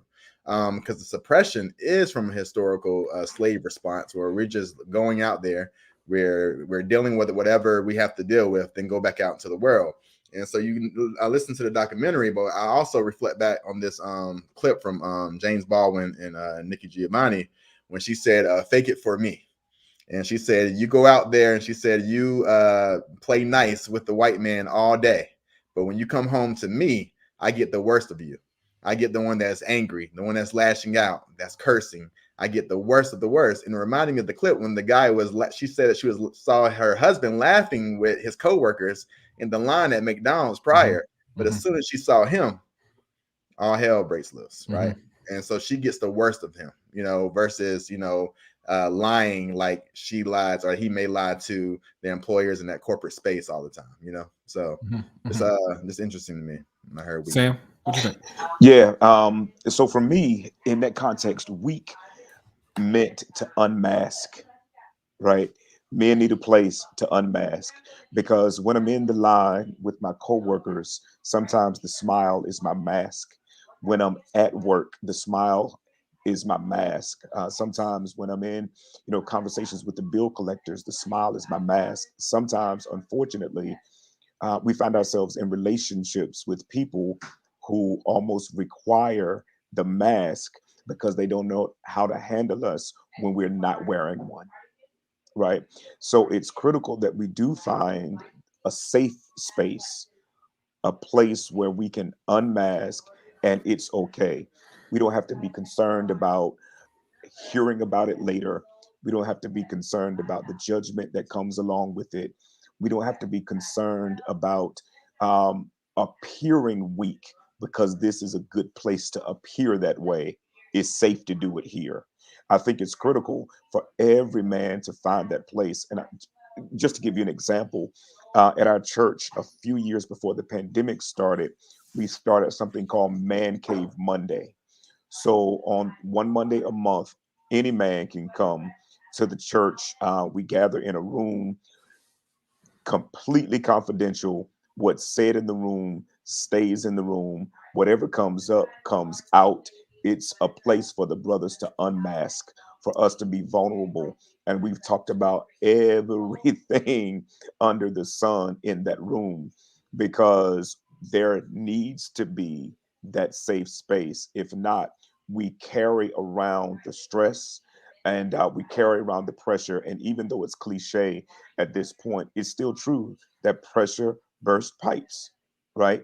And sooner or later, we're going to explode. And unfortunately, the place where we explode the most frequently is with those who are closest to us, our wives, and oftentimes with our children. That's good. Somebody asked a question, and I want to tackle this. Somebody said, "So, what do brothers do if they don't have that space within their home?" Right. I saw that question, and I was thinking about that as he was talking about the mask, because first off, how draining is that to have to put a mask on in so many different spaces as a Black man? We have to, put on so many different masks. But what happens is when we get into these spaces where we can take them off, we go right back out to wherever we're going and put the mask right back on. So we have to change the narrative of what weak looks like. That way, we don't have to go to a certain space to even express these certain emotions. It will become just who we are at that point. So if I'm out in public and something saddens me, then I should be able to cry and show emotion as a normal human would, right? But we tend to go into a space and let that show, then come back out and be our mask selves again. So we have to reshape the idea of what that mask off looks like and make it and normalize it in different spaces other than just where we at. Now I know initially we have to practice that. So if you don't have that space, then you have to really find it within yourself to be comfortable with yourself to express those emotions. Remember, like someone said before, that self-reflection, being in love with self first. You know what I mean? Finding that love within, because if you give too much to someone else, and they have the power to take it away. And we don't want to always give power to someone else. We want to always have that power within and make sure that we normalize doing that on a daily basis. Can I add to that real quick? Yes, sir. We're trained to, just an analogy, we're trained to be Clark Kent, go into the phone booth, put the cape on and be Superman. But we need to be trained to do the opposite. Go into the phone booth as Superman, take the cape off and come out as Clark Kent and be a weaker version of ourselves, even if it's for a moment, and then have that vulnerability. And I think if we, train our minds in that way, and which is what Dr. Andrews was saying, we can just train our minds, normalize it. Exactly. Then I think we'll be on the right path. And we could look at it, and it just came to me as he was talking. I was like, wow, that's what we need to do. But it really has to be normalized in order for us to get there. Go ahead, Sam. Go ahead. Yes, I have a question. I think that's an excellent point. Just a thought that came to mind for the group.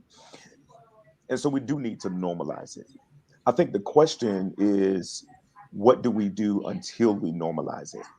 Right? How do we handle that in between time? How do we handle our wives who were born in homes that teach that men don't cry, that men are supposed to provide and protect, men are not supposed to show weakness because it's a sign that perhaps I'm stronger than he is, and that's not what I want in a marriage. What do we do in situations where our jobs don't expect us to show emotion, because emotion is inappropriate for the work environment? Or, there are a lot of conversations out now about toxic masculinity. What do we do in a society that teaches, hey, if you're whining and you're crying instead of just getting the job done, there's some issues that you need to check at the door. How do we handle that in between season? Can I tackle that? And I know the roles are reversing a little bit, but this is actually speaking to what I was going to say. One of the things that has been the most, I would say, comforting and helpful to me in my mental health journey is learning how to show up in spaces as my true, authentic self. So if I can't show up in a space as my true and authentic self, I don't need to be there, right? If I can't show up dressed how I want to dress, thinking and expressing myself the way that I want to express myself, I don't need to be there, because then I'll be caught up in a space to where I'm trying to suppress who I actually am, right? And for me, being able to show up authentically as Showtime, authentically as Dion, those are the things that help me to get further on my journey. So if I was married to someone who I had to put that front or that face on with, I wouldn't be here, right? If you know me, Ish gonna rock. Like she gonna be here with me. She been here for 20 plus years.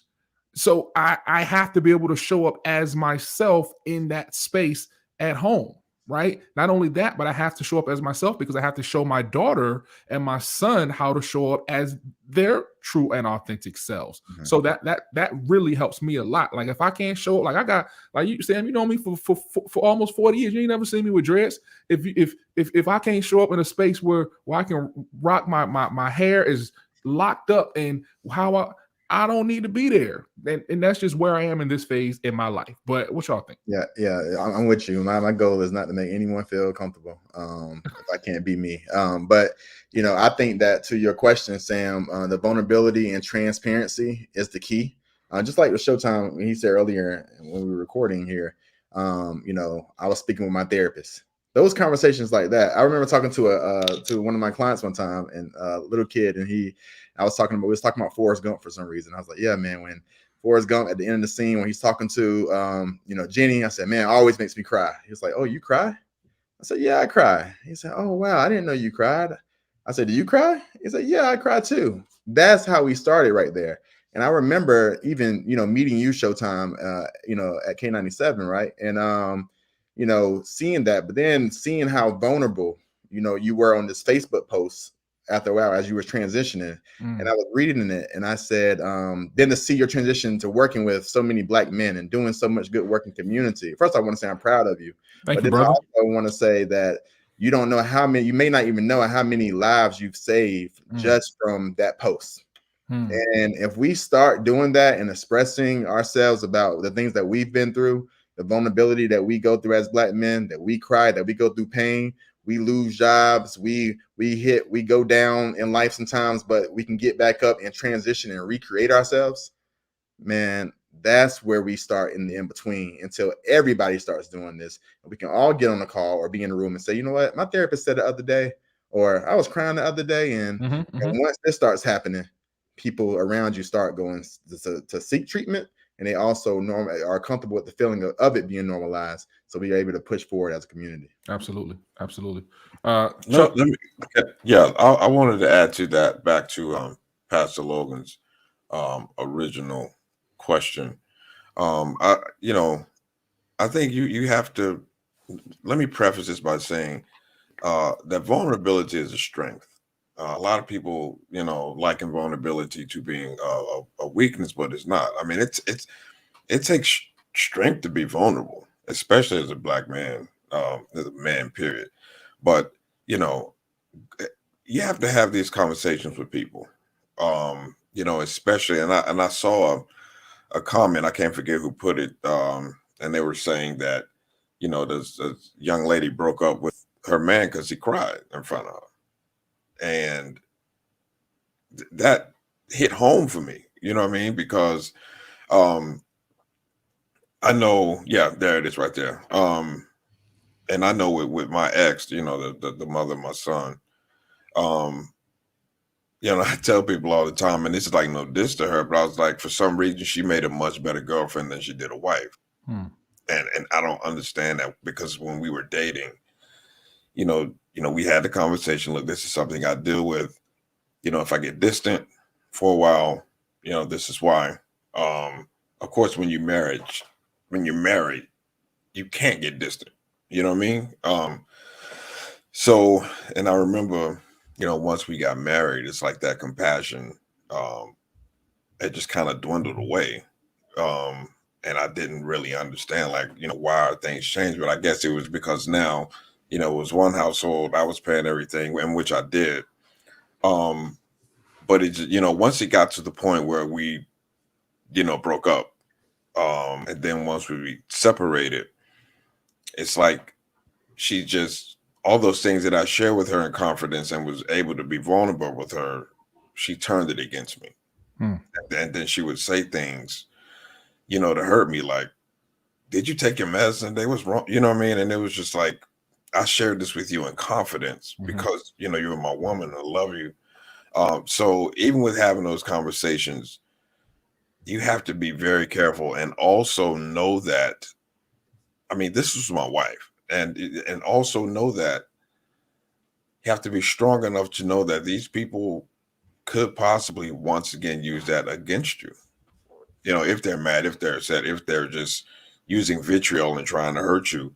So even in that, you have to be confident enough to know, I share this with you. This is my truth. I'm going to live it. And I'm, you know, and I'm working on this every day. So having those conversations, but also knowing that, sadly, because of the nature of people, you know, it could backfire on you, but you still have that confidence to know this is something that I'm dealing with and I'm working on every day to get better. So let me ask this. What role, if any, do you think Black women have to play in the mental health of Black men?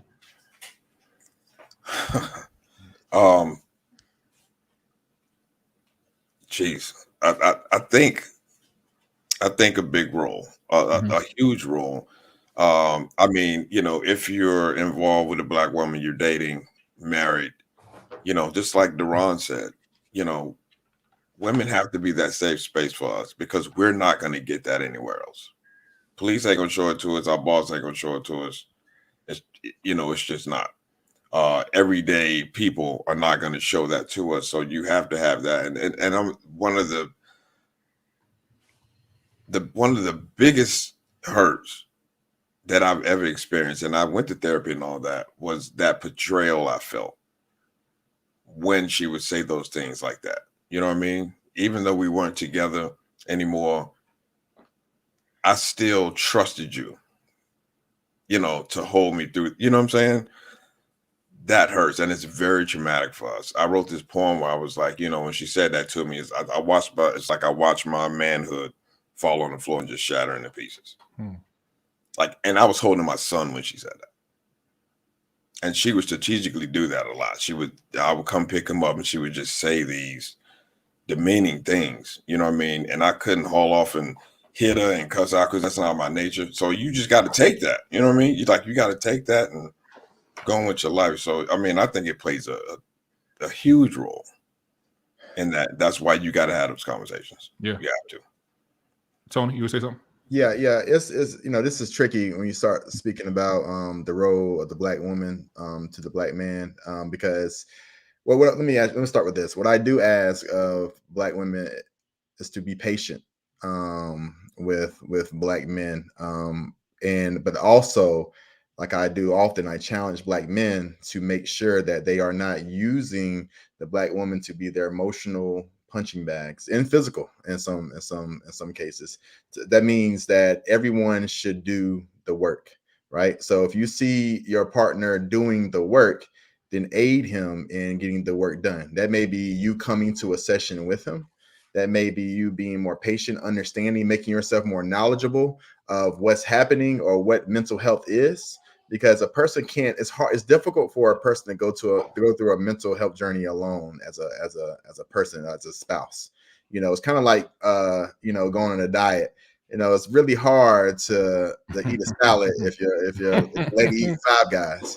You know, so you kind of got to do it together, and it can't be done separately, right? So, but the patience is what I ask for, and a lot of you know, Black women even tell me in sessions, you know, how patient do you want me to be? You know, because I've been dealing with this, I've been dealing with that.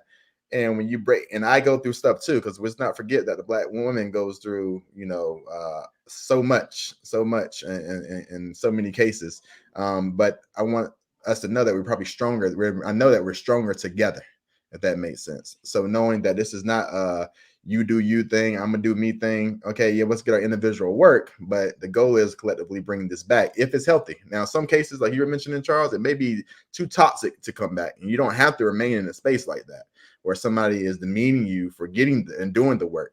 So when that therapeutic process teaches you when to detach and let go as well, along with, so everybody thinks, you know, counseling is just about reunification.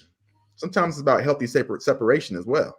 You know what I mean? So so just knowing that and recognizing that, but patience and support. But I think the role of the Black woman is huge, and because they do so much. They do so much. And I'm gonna use some words from the good book. Love is patient, love is kind, love is long suffering. I know I probably skipped a couple of them, but those are the three main ones: patient, kind, and long suffering. So you have to remember those things, especially when you are dealing with someone who is struggling with mental health. Like it's an illness, you know, and I've seen people lose patience with folks who they're dealing with who are having mental health issues. And I think to myself, like, would you have this same train of thought if your spouse had cancer, or if they had another sort of disease that they were struggling with? But we don't think of it like that because mental illness is all too often put on the back burner, and we've been taught to put it on the back. Oh, you okay? Just suck it up. You'll be all right. Be a man about it, or don't worry about what somebody said. Just, you know, just tough it out. That's what we're taught, and we're not. You know, we don't think that this is actually, a lot of times we're dealing with chemical imbalances within the mind, right, within the brain. So I think a lot of times especially when it comes to relationships, it's important for it to be balanced. Like, you have to be equally yoked on so many levels, but also on the level of mental health now, because these are conversations that we're having. Of course, if this was 40, 50 years ago, these conversations weren't necessarily being had, but now with it being at the forefront of so many conversations like this one, you have to talk to your spouse about where they are mentally, or where you at. Like, are you good? Right? Because there's so many things that are going on in our society. Did anybody else want to add anything about relationships and the role of the Black woman before we move on a little bit? I would, man. Go ahead, Sam. I just like to just shout out, and appreciate you doing so already, but shout out all the Black women, absolutely, you know, who are our mothers, our sisters, our wives, you know, our significant others, our aunties, our big mamas, who have in many, many, many respects, time and time again for generations now, been the glue that has held our families together.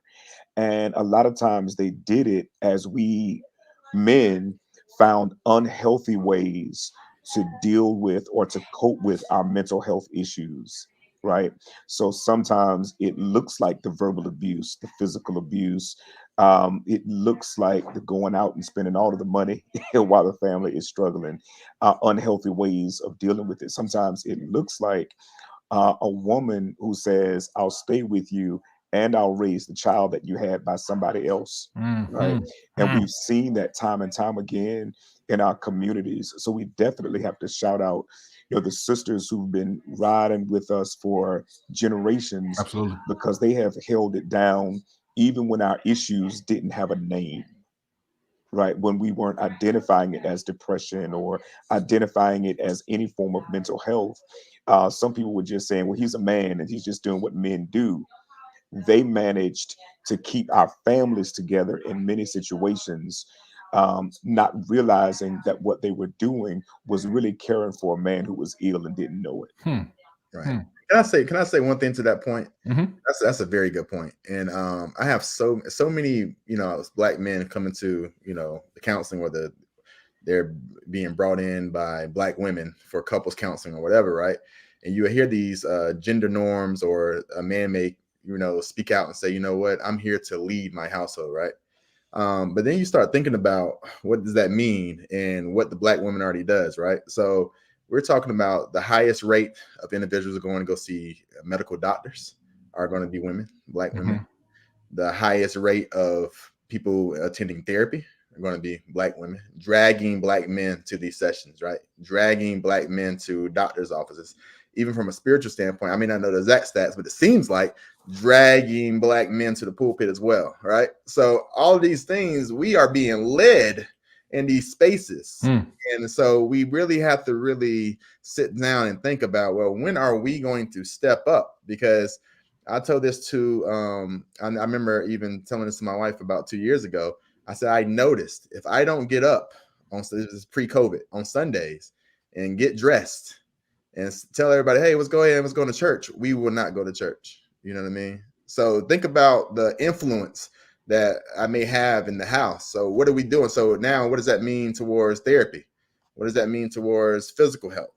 We have to really step up in these spaces if we want to even be viewed as such, And I don't want to belabor this point. And I think we have to also understand that the Black family is under attack, right? And I think this new attack that's coming, it's coming in a way that it's disguised as a certain level of masculinity, to say that men should do this or women should do this, or the social norms, like Dr. Andrews said.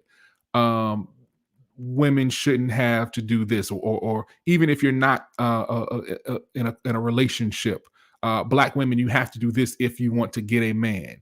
You have to do this if you want to, and all of these are men telling women how to perform or how to act in order to, quote, get a man.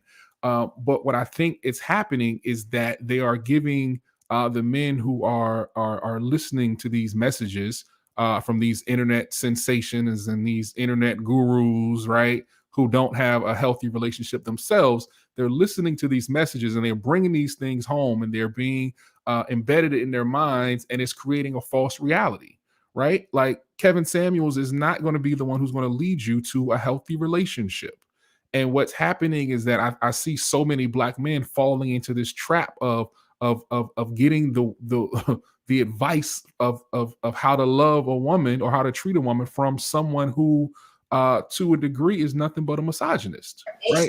Absolutely. And we can't bring our family together, because historically the Black family, the man and the woman, we all work better together, not separating us, not bringing us. We work better as a unit collectively towards one common goal. And I think a lot of these things that we're seeing on social media now, whether it be intentional or not, it's a design that is destroying so many of our families. And if we ain't careful, it's gonna hurt us for generations to come. So that's all I wanted to say about that. So let's kind of move on a little bit. Me being a radio guy, me being a music guy, I couldn't help but notice the influence of music in the documentary, Charles and Corbin. Of course, I heard Biggie's "Suicidal Thoughts," the instrumental early on in the film, and you all actually talked about hip hop in the movie also. So can we discuss the role that you think music plays on Black mental health, on the mental health of Black men? Corbin, I'll start with you. Thank you for that question. So musically, I have to give it up to Charles on that one. He he led the way on the music selection in the film, but there's a lot of toxic music out there that affects us, and it's been for generations now. And just the way it impacts us in particular. Just going back to like the late 90s, we think of Snoop and everything, what was it? I'm not going to curse, but what? Bees ain't but hoes and tricks. Right. You know, so we remember that back then, and I'm sure if that song was to come on now, we'd be like, oh, we bop our head and everything like that. But now that we're older, we listen to the message like, wait a minute, hold on. Hold on.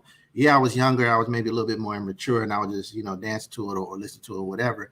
But now I'm like, well, why do we think that way? What is prompting us to do that? And in our era, songs like that was the soundtrack to our lives. Absolutely. You know, that's what we relate to. And now we're looking at those same artists now, and their parents, in some cases grandparents, Snoop or grandfather, and they're not doing that song now. Some of them are even remorseful for even creating those songs now, because they've seen the impact that it's had on a generation, you know, Generation X. But then outside of that, you see how even now, when you look at the artists of today and how it evolved to what's going on right now. And I've heard some artists say, like, wow, they're like that now because of what I did in my youth. And they follow my path, my journey. And I don't feel that same way now. So it played a huge impact on our mental health, our thoughts, how we treat women, how we treat our people, and everything. I mean, we're looking at it. Just look at the music today, plain and simple. Chuck?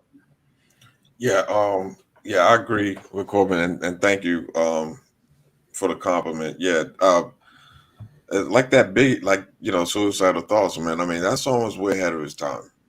I mean, and that whole song was vulnerability, you know, to the umpteenth degree. But you know, like Corbin said, you know, those hip hop artists back then, you know, they're now older and realize that, you know, what damage that could have been done, because, you know, now that, you know, they've matured, and we have to allow them that, you know, that space to mature, just like we have to mature. But you know, I mean, on the flip side of that, you know, you have artists like, you know, like Pharoah Monch. You know, he did a whole album called PTSD. And I mean, it's dope. I mean, he talked about mental health. You know, you got artists like, you know, Little Brother. They just talks. It's not specifically about mental health, but they just talk about everyday life of being men, being fathers, stuff like that. But what's concerning to me now, as far as music is, I mean, a lot of these kids, and I think they call it like emo rap now. I mean, I'm not really into that. I'm stuck in the 90s, but.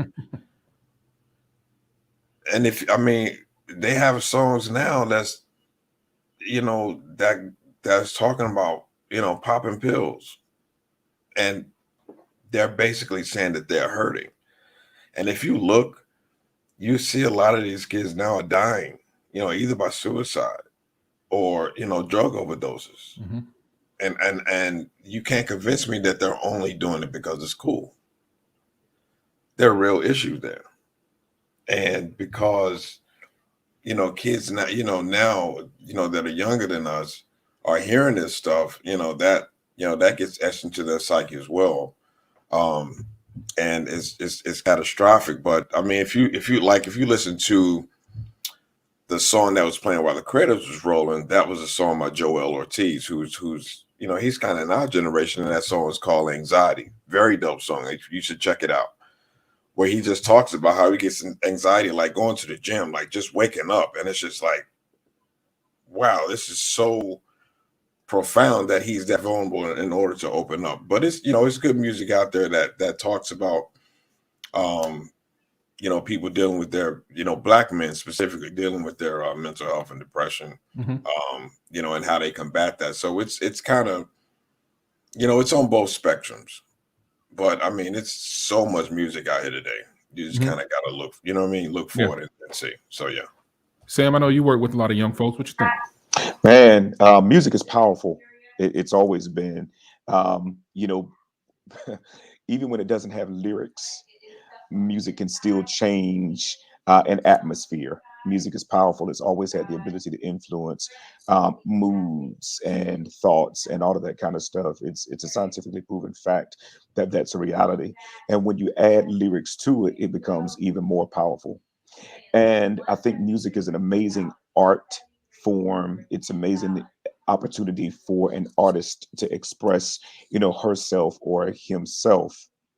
I think music has a lot of cultural implications. I also think that sometimes we've got to ask ourselves, though, if the lyrics are being produced by the culture or if cultures are being produced by the lyrics. Absolutely. And you can speak a lot more to it, Showtime, because of your experience in the industry.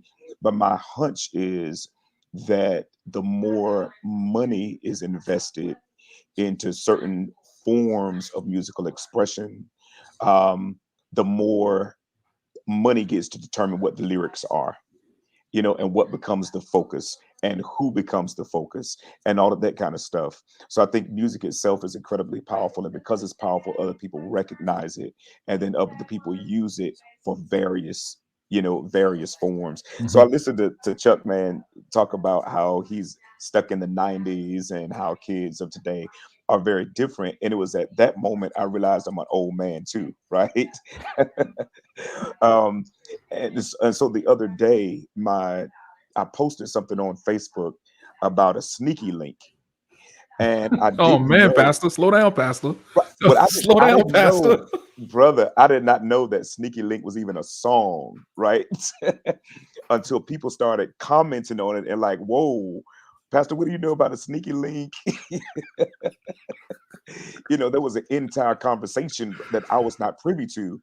And at first I was like, man, I can't believe my kids are out here listening to this. And then I thought, well, wait a minute, TLC, Creep, Absolutely. Brian McKnight, Keep It on the Down Low, Secret Lovers, Me and Mrs. Jones, how far we want to go back. All of those things, the messages, were very similar, perhaps not as explicit as some of the stuff that we hear today. But then, of course, there were other times where Clarence Carter was about as explicit, as what we have going on today. So it's just changed forms, but music continues to be powerful and continues to be a tool that can influence us in tremendous ways. So we've got to be careful about what we listen to, how we process it, how we meditate on it, and how we encourage others to do the same. Yeah, and one thing that I always like to have a discussion about mental health in hip hop music specifically, because there's songs over the course of hip hop that people don't think are related to mental health. Like when you listen to The Message, when Melly Mel says it's like a jungle sometimes, it makes me wonder how I keep from going under. Yeah. He's talking about mental health, right? When Scarface says, I sit alone in my four-cornered room staring at candles, my mind's playing tricks on me, he's talking about his mental health. It's just now that we have these young folks who are using, and we'll use the word emo rap for lack of a better term, but they're saying, all right, well, I'm not necessarily what's talking about what's going on externally. I'm talking about what I'm feeling internally, right? And the way that I can get rid of this internal pain that I'm feeling that no one else can understand is by popping these pills and by drinking this liquor and doing whatever the case may be that is causing myself harm, even though I don't feel like that. And that's the music that a lot of our young people are listening to, and they find themselves relating to, right? Because again, hip hop has influenced the masses for the last 40 years, and it's always been a music of the young people. So it's not an old man's type of music, right? It's like it's for young folks. It always has been for young folks.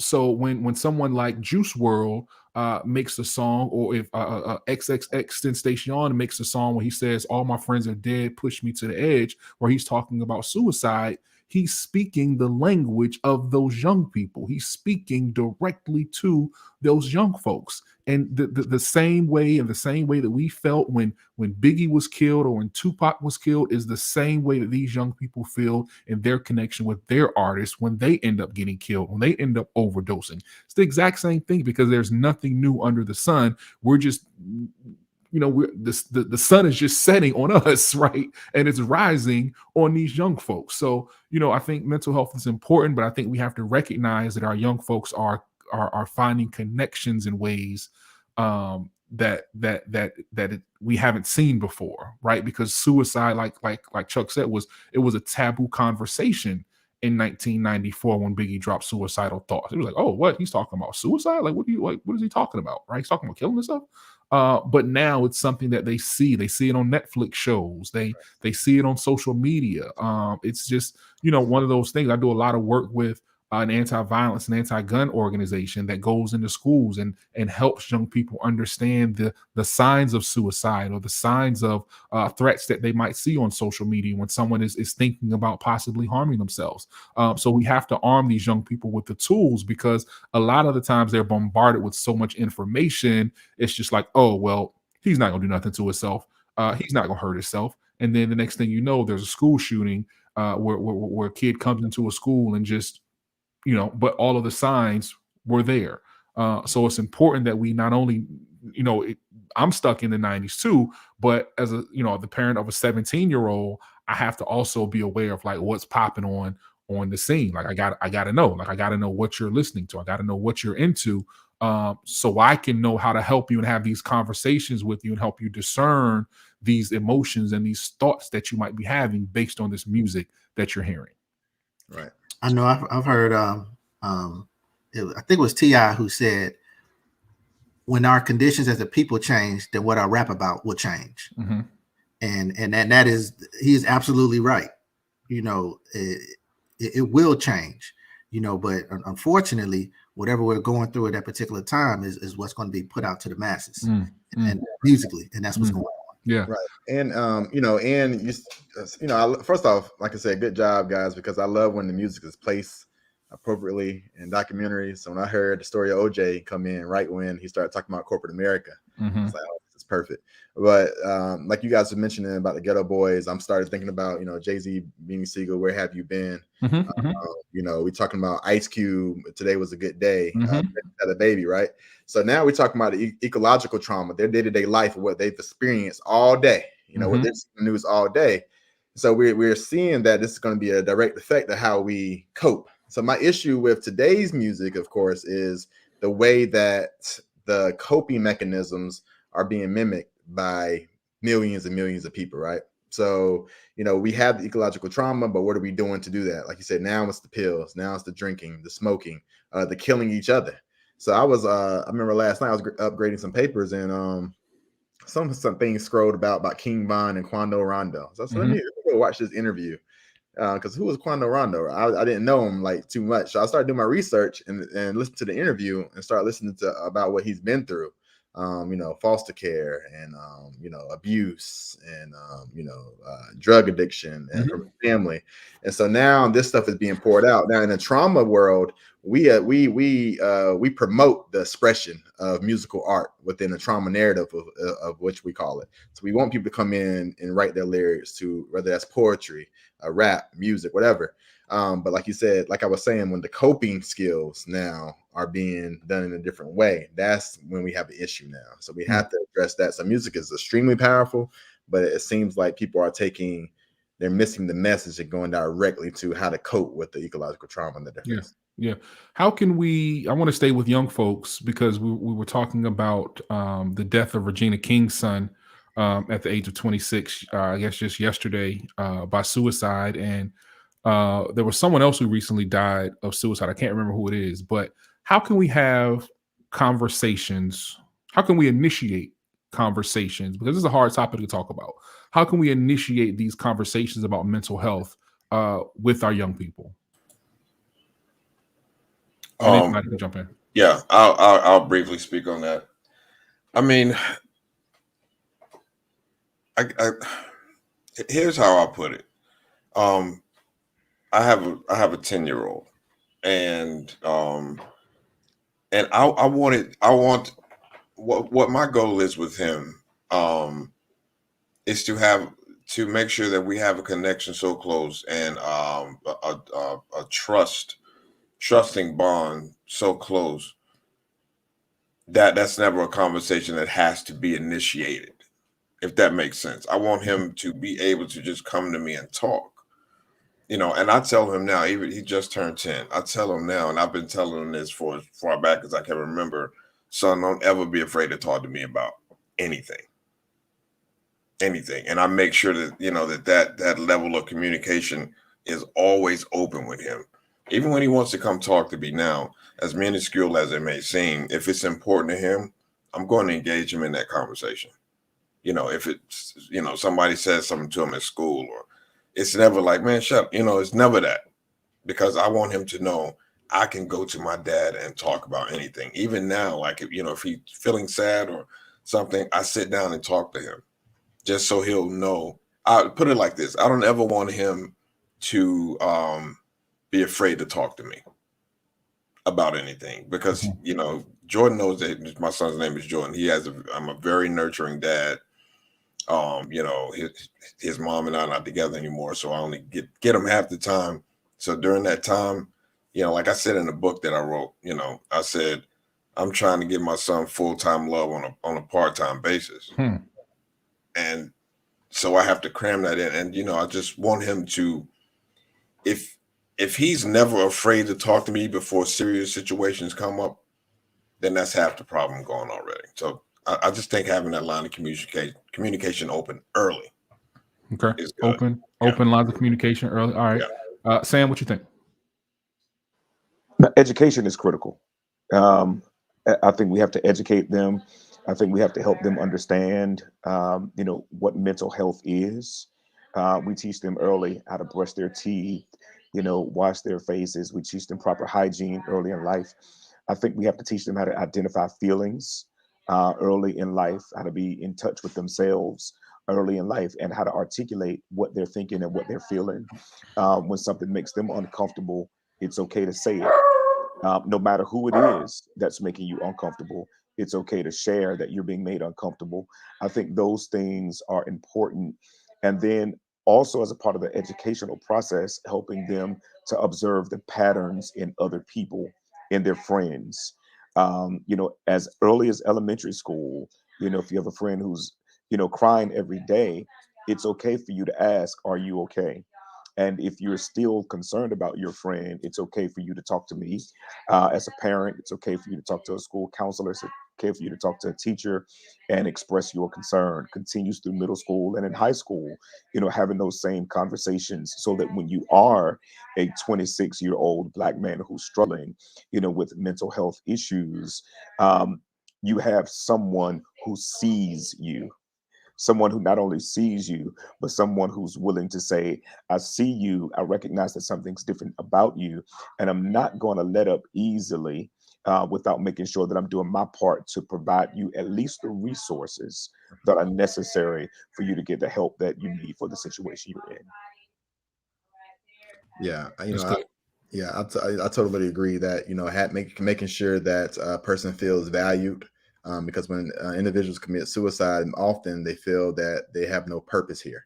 So even what Charles was saying, making sure that we have that relationship, and like you were saying, Sam, making sure that you're intentional with letting people know that they are loved, they are valued. Now, here's the thing: most people actually commit suicide when they're doing much better, coming off depression.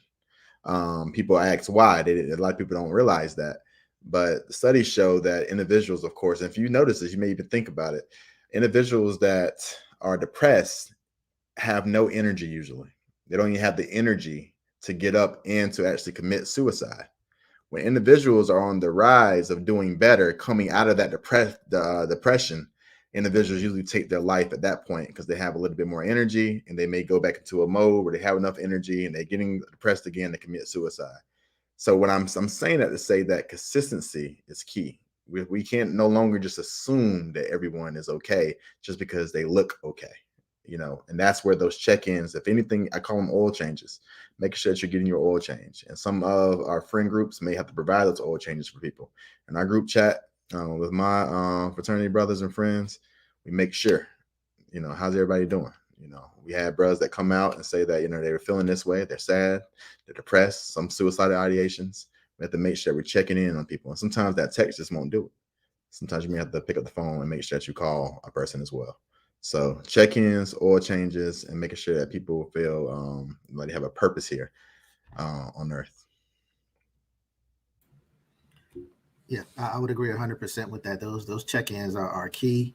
One thing that was disturbing to me when it comes to dealing with the youth was Charles and I, we were in Virginia, and we heard one of the therapy panelists say that suicide rates are increasing with kids under the age of 10.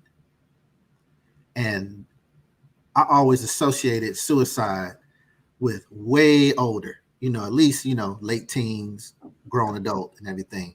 But to hear that it's even that young, that they're even thinking this way, and I'm talking about 8, 9, that they're actually taking themselves out, which was crazy to me. I had never heard of anything like that. So now we have to be even more proactive with these kids to start even earlier. Charles mentioned himself, 6th grade to 26. We got to get before 6th grade. We got to tackle this way ahead of time.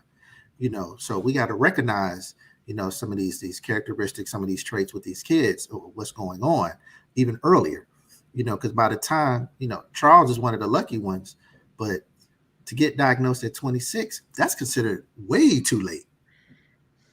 That should have been way back when. Yeah. So it's just recognizing the characteristics, recognizing what's going on in these kids' lives, and just attacking it head on, making it normalizing mental health earlier on versus later. Mm-hmm. So I think that's a start with the youth. Yeah. Someone in the comments said, how do we miss the suicidal thoughts and behaviors up until the initial act? So, I guess a lot of times I think, just from my experience, we see that people just kind of overlook these things. They don't take threats, seriously. They take a lot of these things, they take them lightly, and they don't think that anyone will be willing to do that until that actual act takes place. Yeah, so I want to talk about a little bit, and we're gonna wrap up shortly. The climate of our country, right? Because you all touched on it in the documentary. Let's discuss how the things that are happening around us, whether it be politically, whether it be socially. Charles said you said you are a news junkie, and I found myself in that same predicament a couple of years ago as we were going through the election cycle. But how do we prevent those things that are going on around us in our communities and in our country? How do we prevent those things from affecting our mental health? So there's two answers. So you have the initial one where you have to kind of detach, you have to unplug. I had to tell my mom this as well. She'll sit there and watch, the same thing about race riots and death and racism every single time, like it's ESPN, right? So and it does a lot to you, because you start getting poured into you, banked into you, and it's to the point where it is damaging to your own mental health.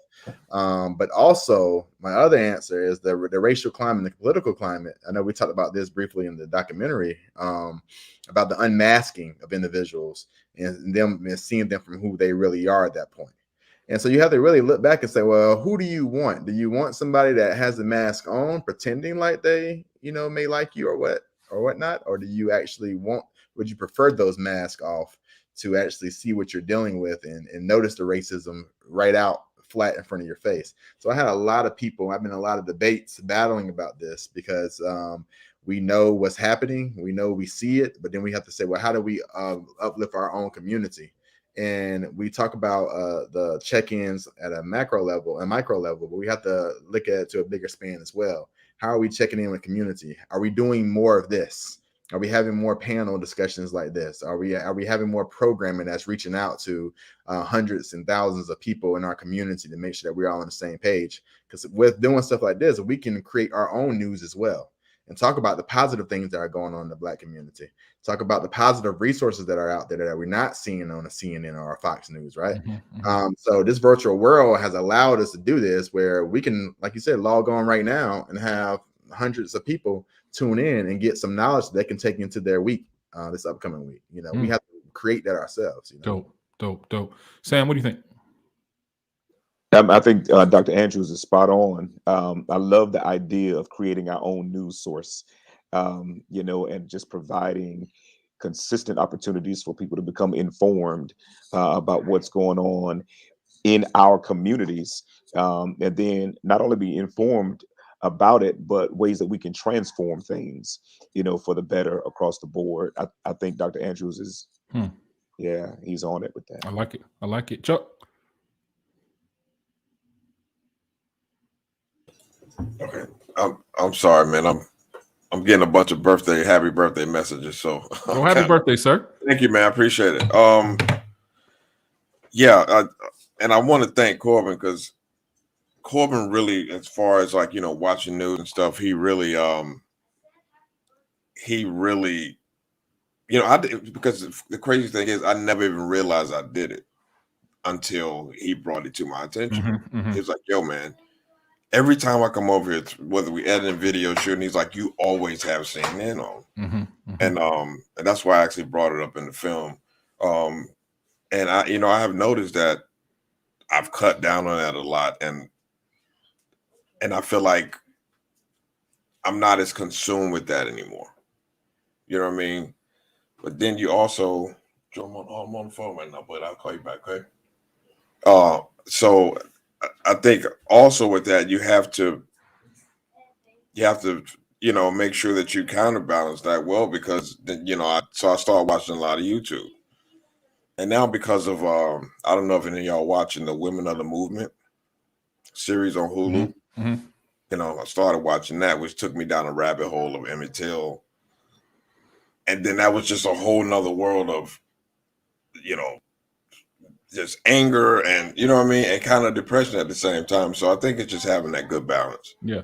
And I think, it's funny that you said it, because like I said, you and I parallel in a lot of ways. Like I was, again, the news junkie, still am. I'm still a huge news junkie. Sure. But, with Donald Trump was very entertaining. And that president, that was a very entertaining, I don't care what nobody says, that was the most entertaining president ever in the world. Yes. Right. And he knew what to do to keep you watching. And I fell right into that. But also, there are certain things that I know that I can't watch. Right. Like I have not watched the Women of the Movement show on Netflix, because I know I can't watch that without getting upset. Yep. And as Black men, we're faced with so much trauma in our social media, so much death, and all of these things have become normalized. I've never seen the Eric Garner video. I've never seen the George Floyd video.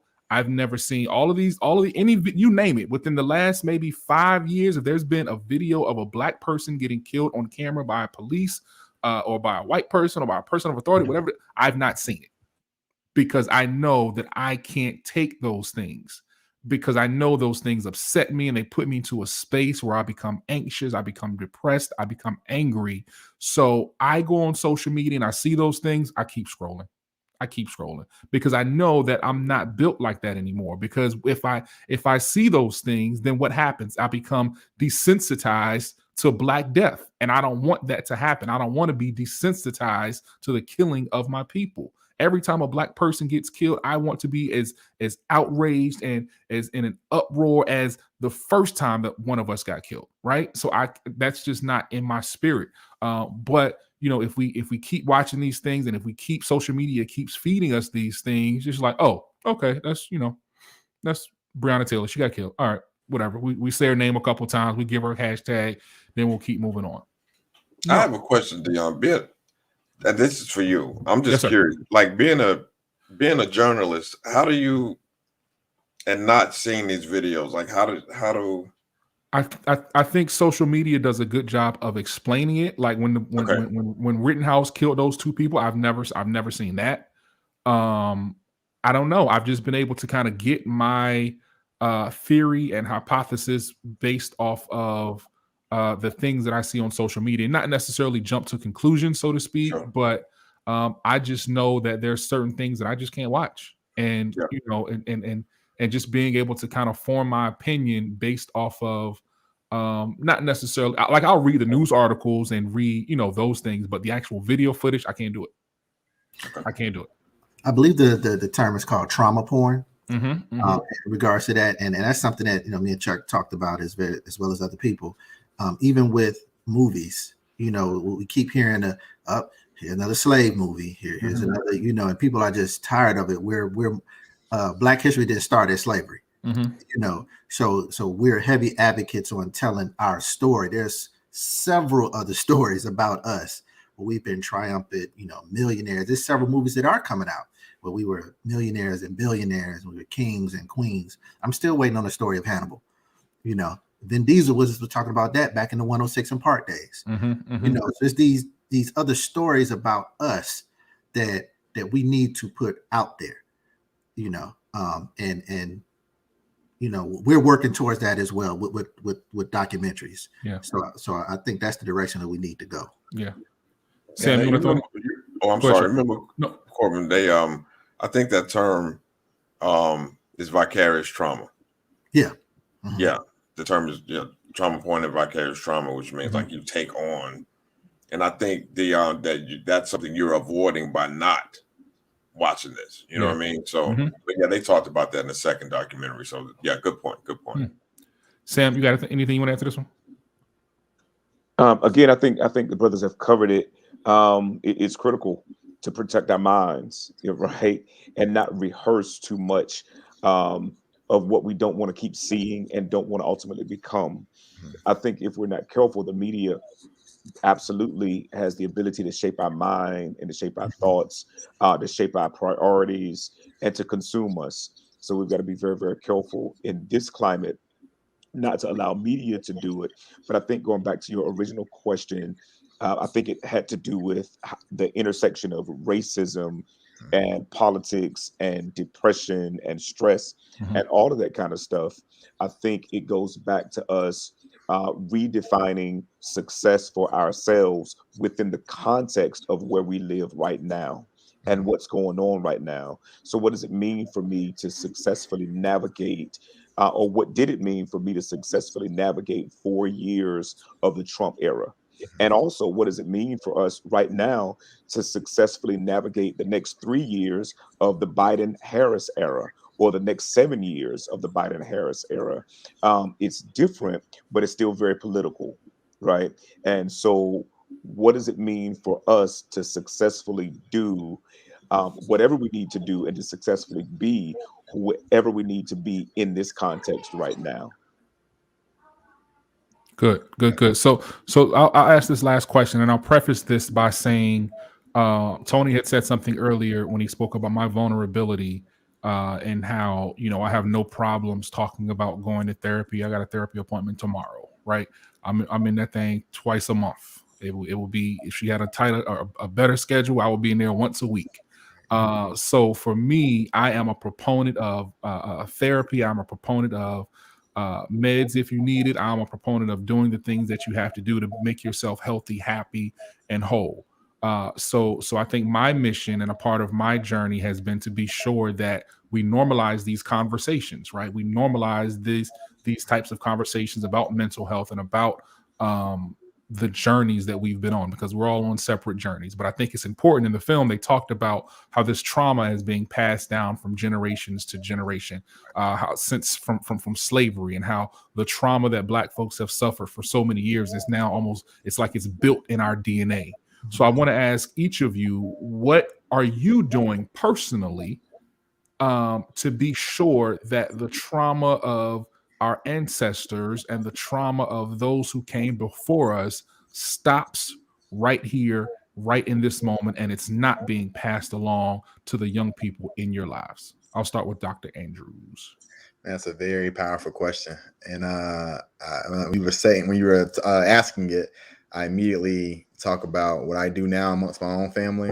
I make sure that we have those conversations, even if I go back and speak with my mom about how things were done, speak with my dad, speak about people that have come before me, and get more clarity about why it was done or why things happened the way they did. It gives me a better understanding to kind of speak on that trauma or generational trauma. So then when I speak with my kids, I'm always implementing new strategies to make sure that we know how to deal with our emotions, to make sure that we can express ourselves. People ask, what's the youngest age a person can attend therapy? My youngest client has been 3.5, right? But my daughter, I have a daughter who is 2 and 2.5 right now. And when she cries and she yells, we have the exercise where we breathe, we smell the flowers, we blow the candles, and she breathes in and she breathes out. She's already knowing right now at the age of 2 how to calm down, to how to cope with her emotions at that level. So just imagine as time goes on about how these therapeutic techniques are being entered into a child's mind. Like somebody said about brushing your teeth, the little things that we can do. we're already breaking the generational curses by simply recognizing how to deal with our emotions, but also loving our emotions and knowing how to express them in an effective way. And the biggest thing I could say in my family or Black families, period, have the conversation. Anything that bothers you, anything that comes up, you're not on the soapbox, you're not being too sensitive, you're having the conversation. And so much generational trauma may have been able to be effaced if we were just willing to have the conversation. Have the conversation. I like it. I like it. Chuck. Yeah, I mean, I definitely echo Dr. Andrews. You know, like, you know, with my son, who right now, well, he's my only kid. I ain't having no more. You know, just making sure that conversation's there. You know, I want to, you know, like I said earlier, I turned 46 today. So, you know, I realize that I have more yesterdays than I do tomorrows. And, you know, what's been done to me has been done to me. What I've been through, I'm going through now. I want to make sure that my son, you know, lives his life to its fullest. I think about my dad, who passed away in November of 2020. And, you know, it really wasn't until I turned 26 when I first got diagnosed and went to the hospital that we really got really, really close. And I think about all the years that we kind of lost because he didn't understand a lot until he actually went to a session with me. And then it was after that, then he kind of understood, you know, some of the damage that even he had did, God bless his soul, you know, and stuff like that. So I want to make sure, you know, that I give my son the best parts of me. And, you know, but also understanding that the dichotomy is that, you know, some things are going to be inherited, you know what I mean? But I just want to make sure that my son lives a good life. You know, he understands that it's, you know, it's okay to be vulnerable, you know, showing emotions to them did not make you weak. But at the end of the day, you are a man. And, you know, I think if you have a good balance of all those things, you know, he'll be good. Reverend Logan? Yeah. So like you, I have a therapist, you know, who I see on a regular basis. And we've had to talk about many of the issues that you talked about today, including the work piece. One of the reasons that I went to see him is because I couldn't rest. Like I was struggling to rest and really to identify what healthy outlets for rest look like for me. So it's been a great, great, great journey. So that helps to address me. And I'm also a therapist of sorts for others, right? So in a pastoral capacity or as a school counselor, working with children and adults to help them address issues that they don't need to pass down to the next. That's part of what I do. Investing in my own children, you know, like Chuck just said, is critical for me. Not always easy. It takes a lot of work, as any parent can attest. But it's very, very, very necessary. And it's small things like listening, right? Actively listening to what's being said. And then not only listening to what's being said, but also looking for the why behind the what. You know, so I hear what you're saying. Even if you can't articulate why you're saying it, I'm now doing the work of trying to figure out what's motivating it, you know, what's prompting it, what's really behind that question, what's really behind the conversation, so we can go ahead and address those things in hopes that they will not lead to unhealthy decisions in the future. That's important. Corbin. What I'm doing is I have a daughter. She's 19 and in college, and I'm always having conversations, you know, with her, checking in, making sure everything is good, but she also has conversations with my mother. So she's getting it from the baby boomer, the Generation X, and then her generation, and she's learning from a historical context as far as what each generation has went through and what they've witnessed. Baby boomers witnessed assassinations. You know, our generation, we've witnessed the death of Biggie, Tupac, her generation is dealing with, unfortunate as it is dealing with COVID. So it's like, okay, learn from what happened in the 50s and 60s, my mother's generation, learn from what my generation went through and what we've witnessed. And I'm explaining everything as to why things are the way they are now. And now I'm handing the torch off to you to hopefully you can help us fix everything else, as unfortunate as it is. But I'm having these conversations, with her, and my hope is in her to hopefully her generation can lead us in the right direction. So it's just really having those conversations, and we're talking about mental health a lot.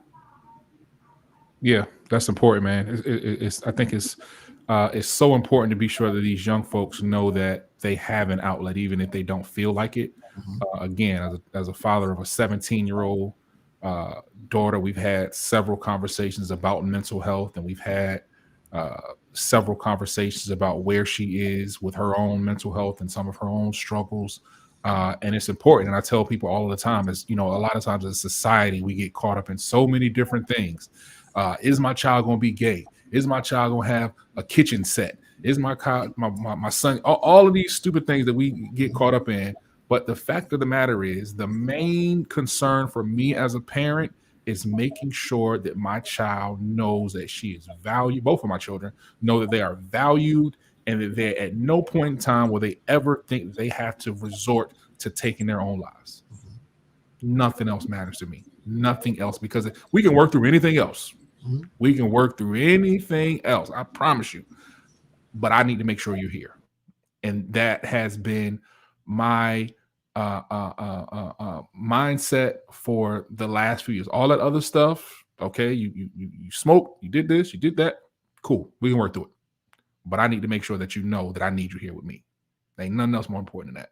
So we'll close here. I just want to throw it around just to give everybody a chance to kind of shout themselves out, promote whatever y'all got going on, tell people how they can find you on social media, all of that good stuff. Dr. Andrews, we will start with you, good brother. Right. Again, pleasure being here. Appreciate everyone on this call, for what you're doing in the field. Just trying to get better affirmation. Showtime for what you're doing, for leading the charge on this. Corbin, Charles, for even putting together the documentary that's probably healed and helped so many. Sam, you're working, doing pastoral work, and also bridging the gap between that and therapy in the school. So appreciate you Black men right here on this call. We are at andrewscounselplc.com. So it's www.andrewscounselplc.com. Same thing for IG and Facebook, Andrews Counsel PLLC. So again, I appreciate it. Appreciate the time for being here. Dope. Chuck. Again, man, Dion, I appreciate it. I'm pretty sure we'll be keeping in touch. I'm eyeing your vinyl collection right now. That's just a fraction of it, Chuck. Man. I understand, but I appreciate it. I guess, speaking on behalf of 4C, man, and Corbin are kind of going with this, but we're doing some good things. I also want to let people know that we have a part 2 to this documentary. Like we mentioned earlier, it's a little shorter. But it's I'm Good Bro, part 2 of the year 2020, and it just focuses on how Black men got through 2020 without losing their mind. I mean, we talk about Kobe, COVID, George Floyd. I mean, just everything. The only thing we did not talk about is Donald Trump, because we just tired of giving him airtime. So, but again, man, I appreciate it. I'll be adding all of y'all brothers on Facebook, because I just, I love networking with good people, man. I respect all of you dudes, and I appreciate it. Thank you, man. Corbin. So just echoing Chuck's sentiments. So again, I'll be doing the same, adding everybody to my social media as well. We are in the process of a crowdfunding campaign for those who would like to donate and contribute.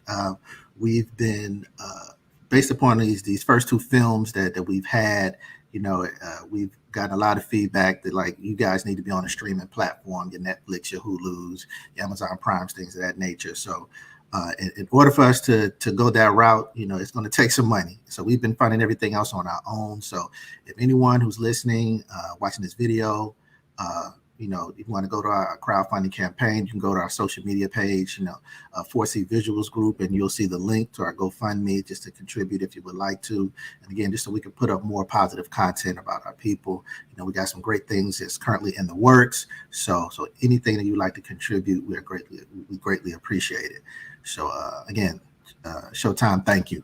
And just so we're clear, Sam had asked the message in the private chat, but I want to be sure publicly we say this: if people who want to view the documentary, they can go to the YouTube page, correct? Yes, you go to our YouTube page, both of them on our 4C Visuals Group YouTube page under the same name, and you'll see the campaign video, you'll see trailers, and you'll see both films. Okay, got it.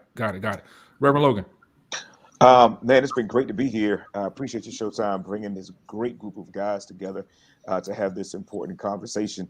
I'm on Facebook and Instagram, Sam Logan III, SAMLOGANIII, on all of those social media platforms. Also have a website, SamLogan3, SamLogan3.com.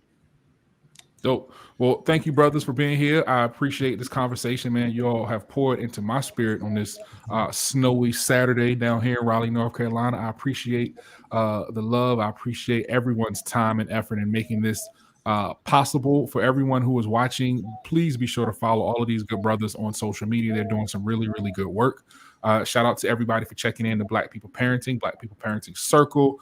If you are not in the Black People Parenting Circle, just follow us on Facebook. Just search for us, Black People Parenting, and then we'll add you to the group. So with all that being said, let me make sure I got one more comment. Somebody said, I'm not trying to promote, but I think y'all will resonate with these lyrics. We will have to click on the lyrics because we can't. It's not a clickable link, so we'll go into the actual Facebook stream and click on the lyrics. So thank y'all so much, man. Enjoy y'all Saturday. I appreciate it. Also, we're going to post this as a podcast, the Black People Parenting Podcast. Just be sure to like, share, subscribe, all of the content that we're throwing out there, man, because we're really just trying to do a lot of good work for us Black folks in the community who are trying to raise these babies the best that we know how. So we'll check it out on the flip side and holler at y'all later. Peace.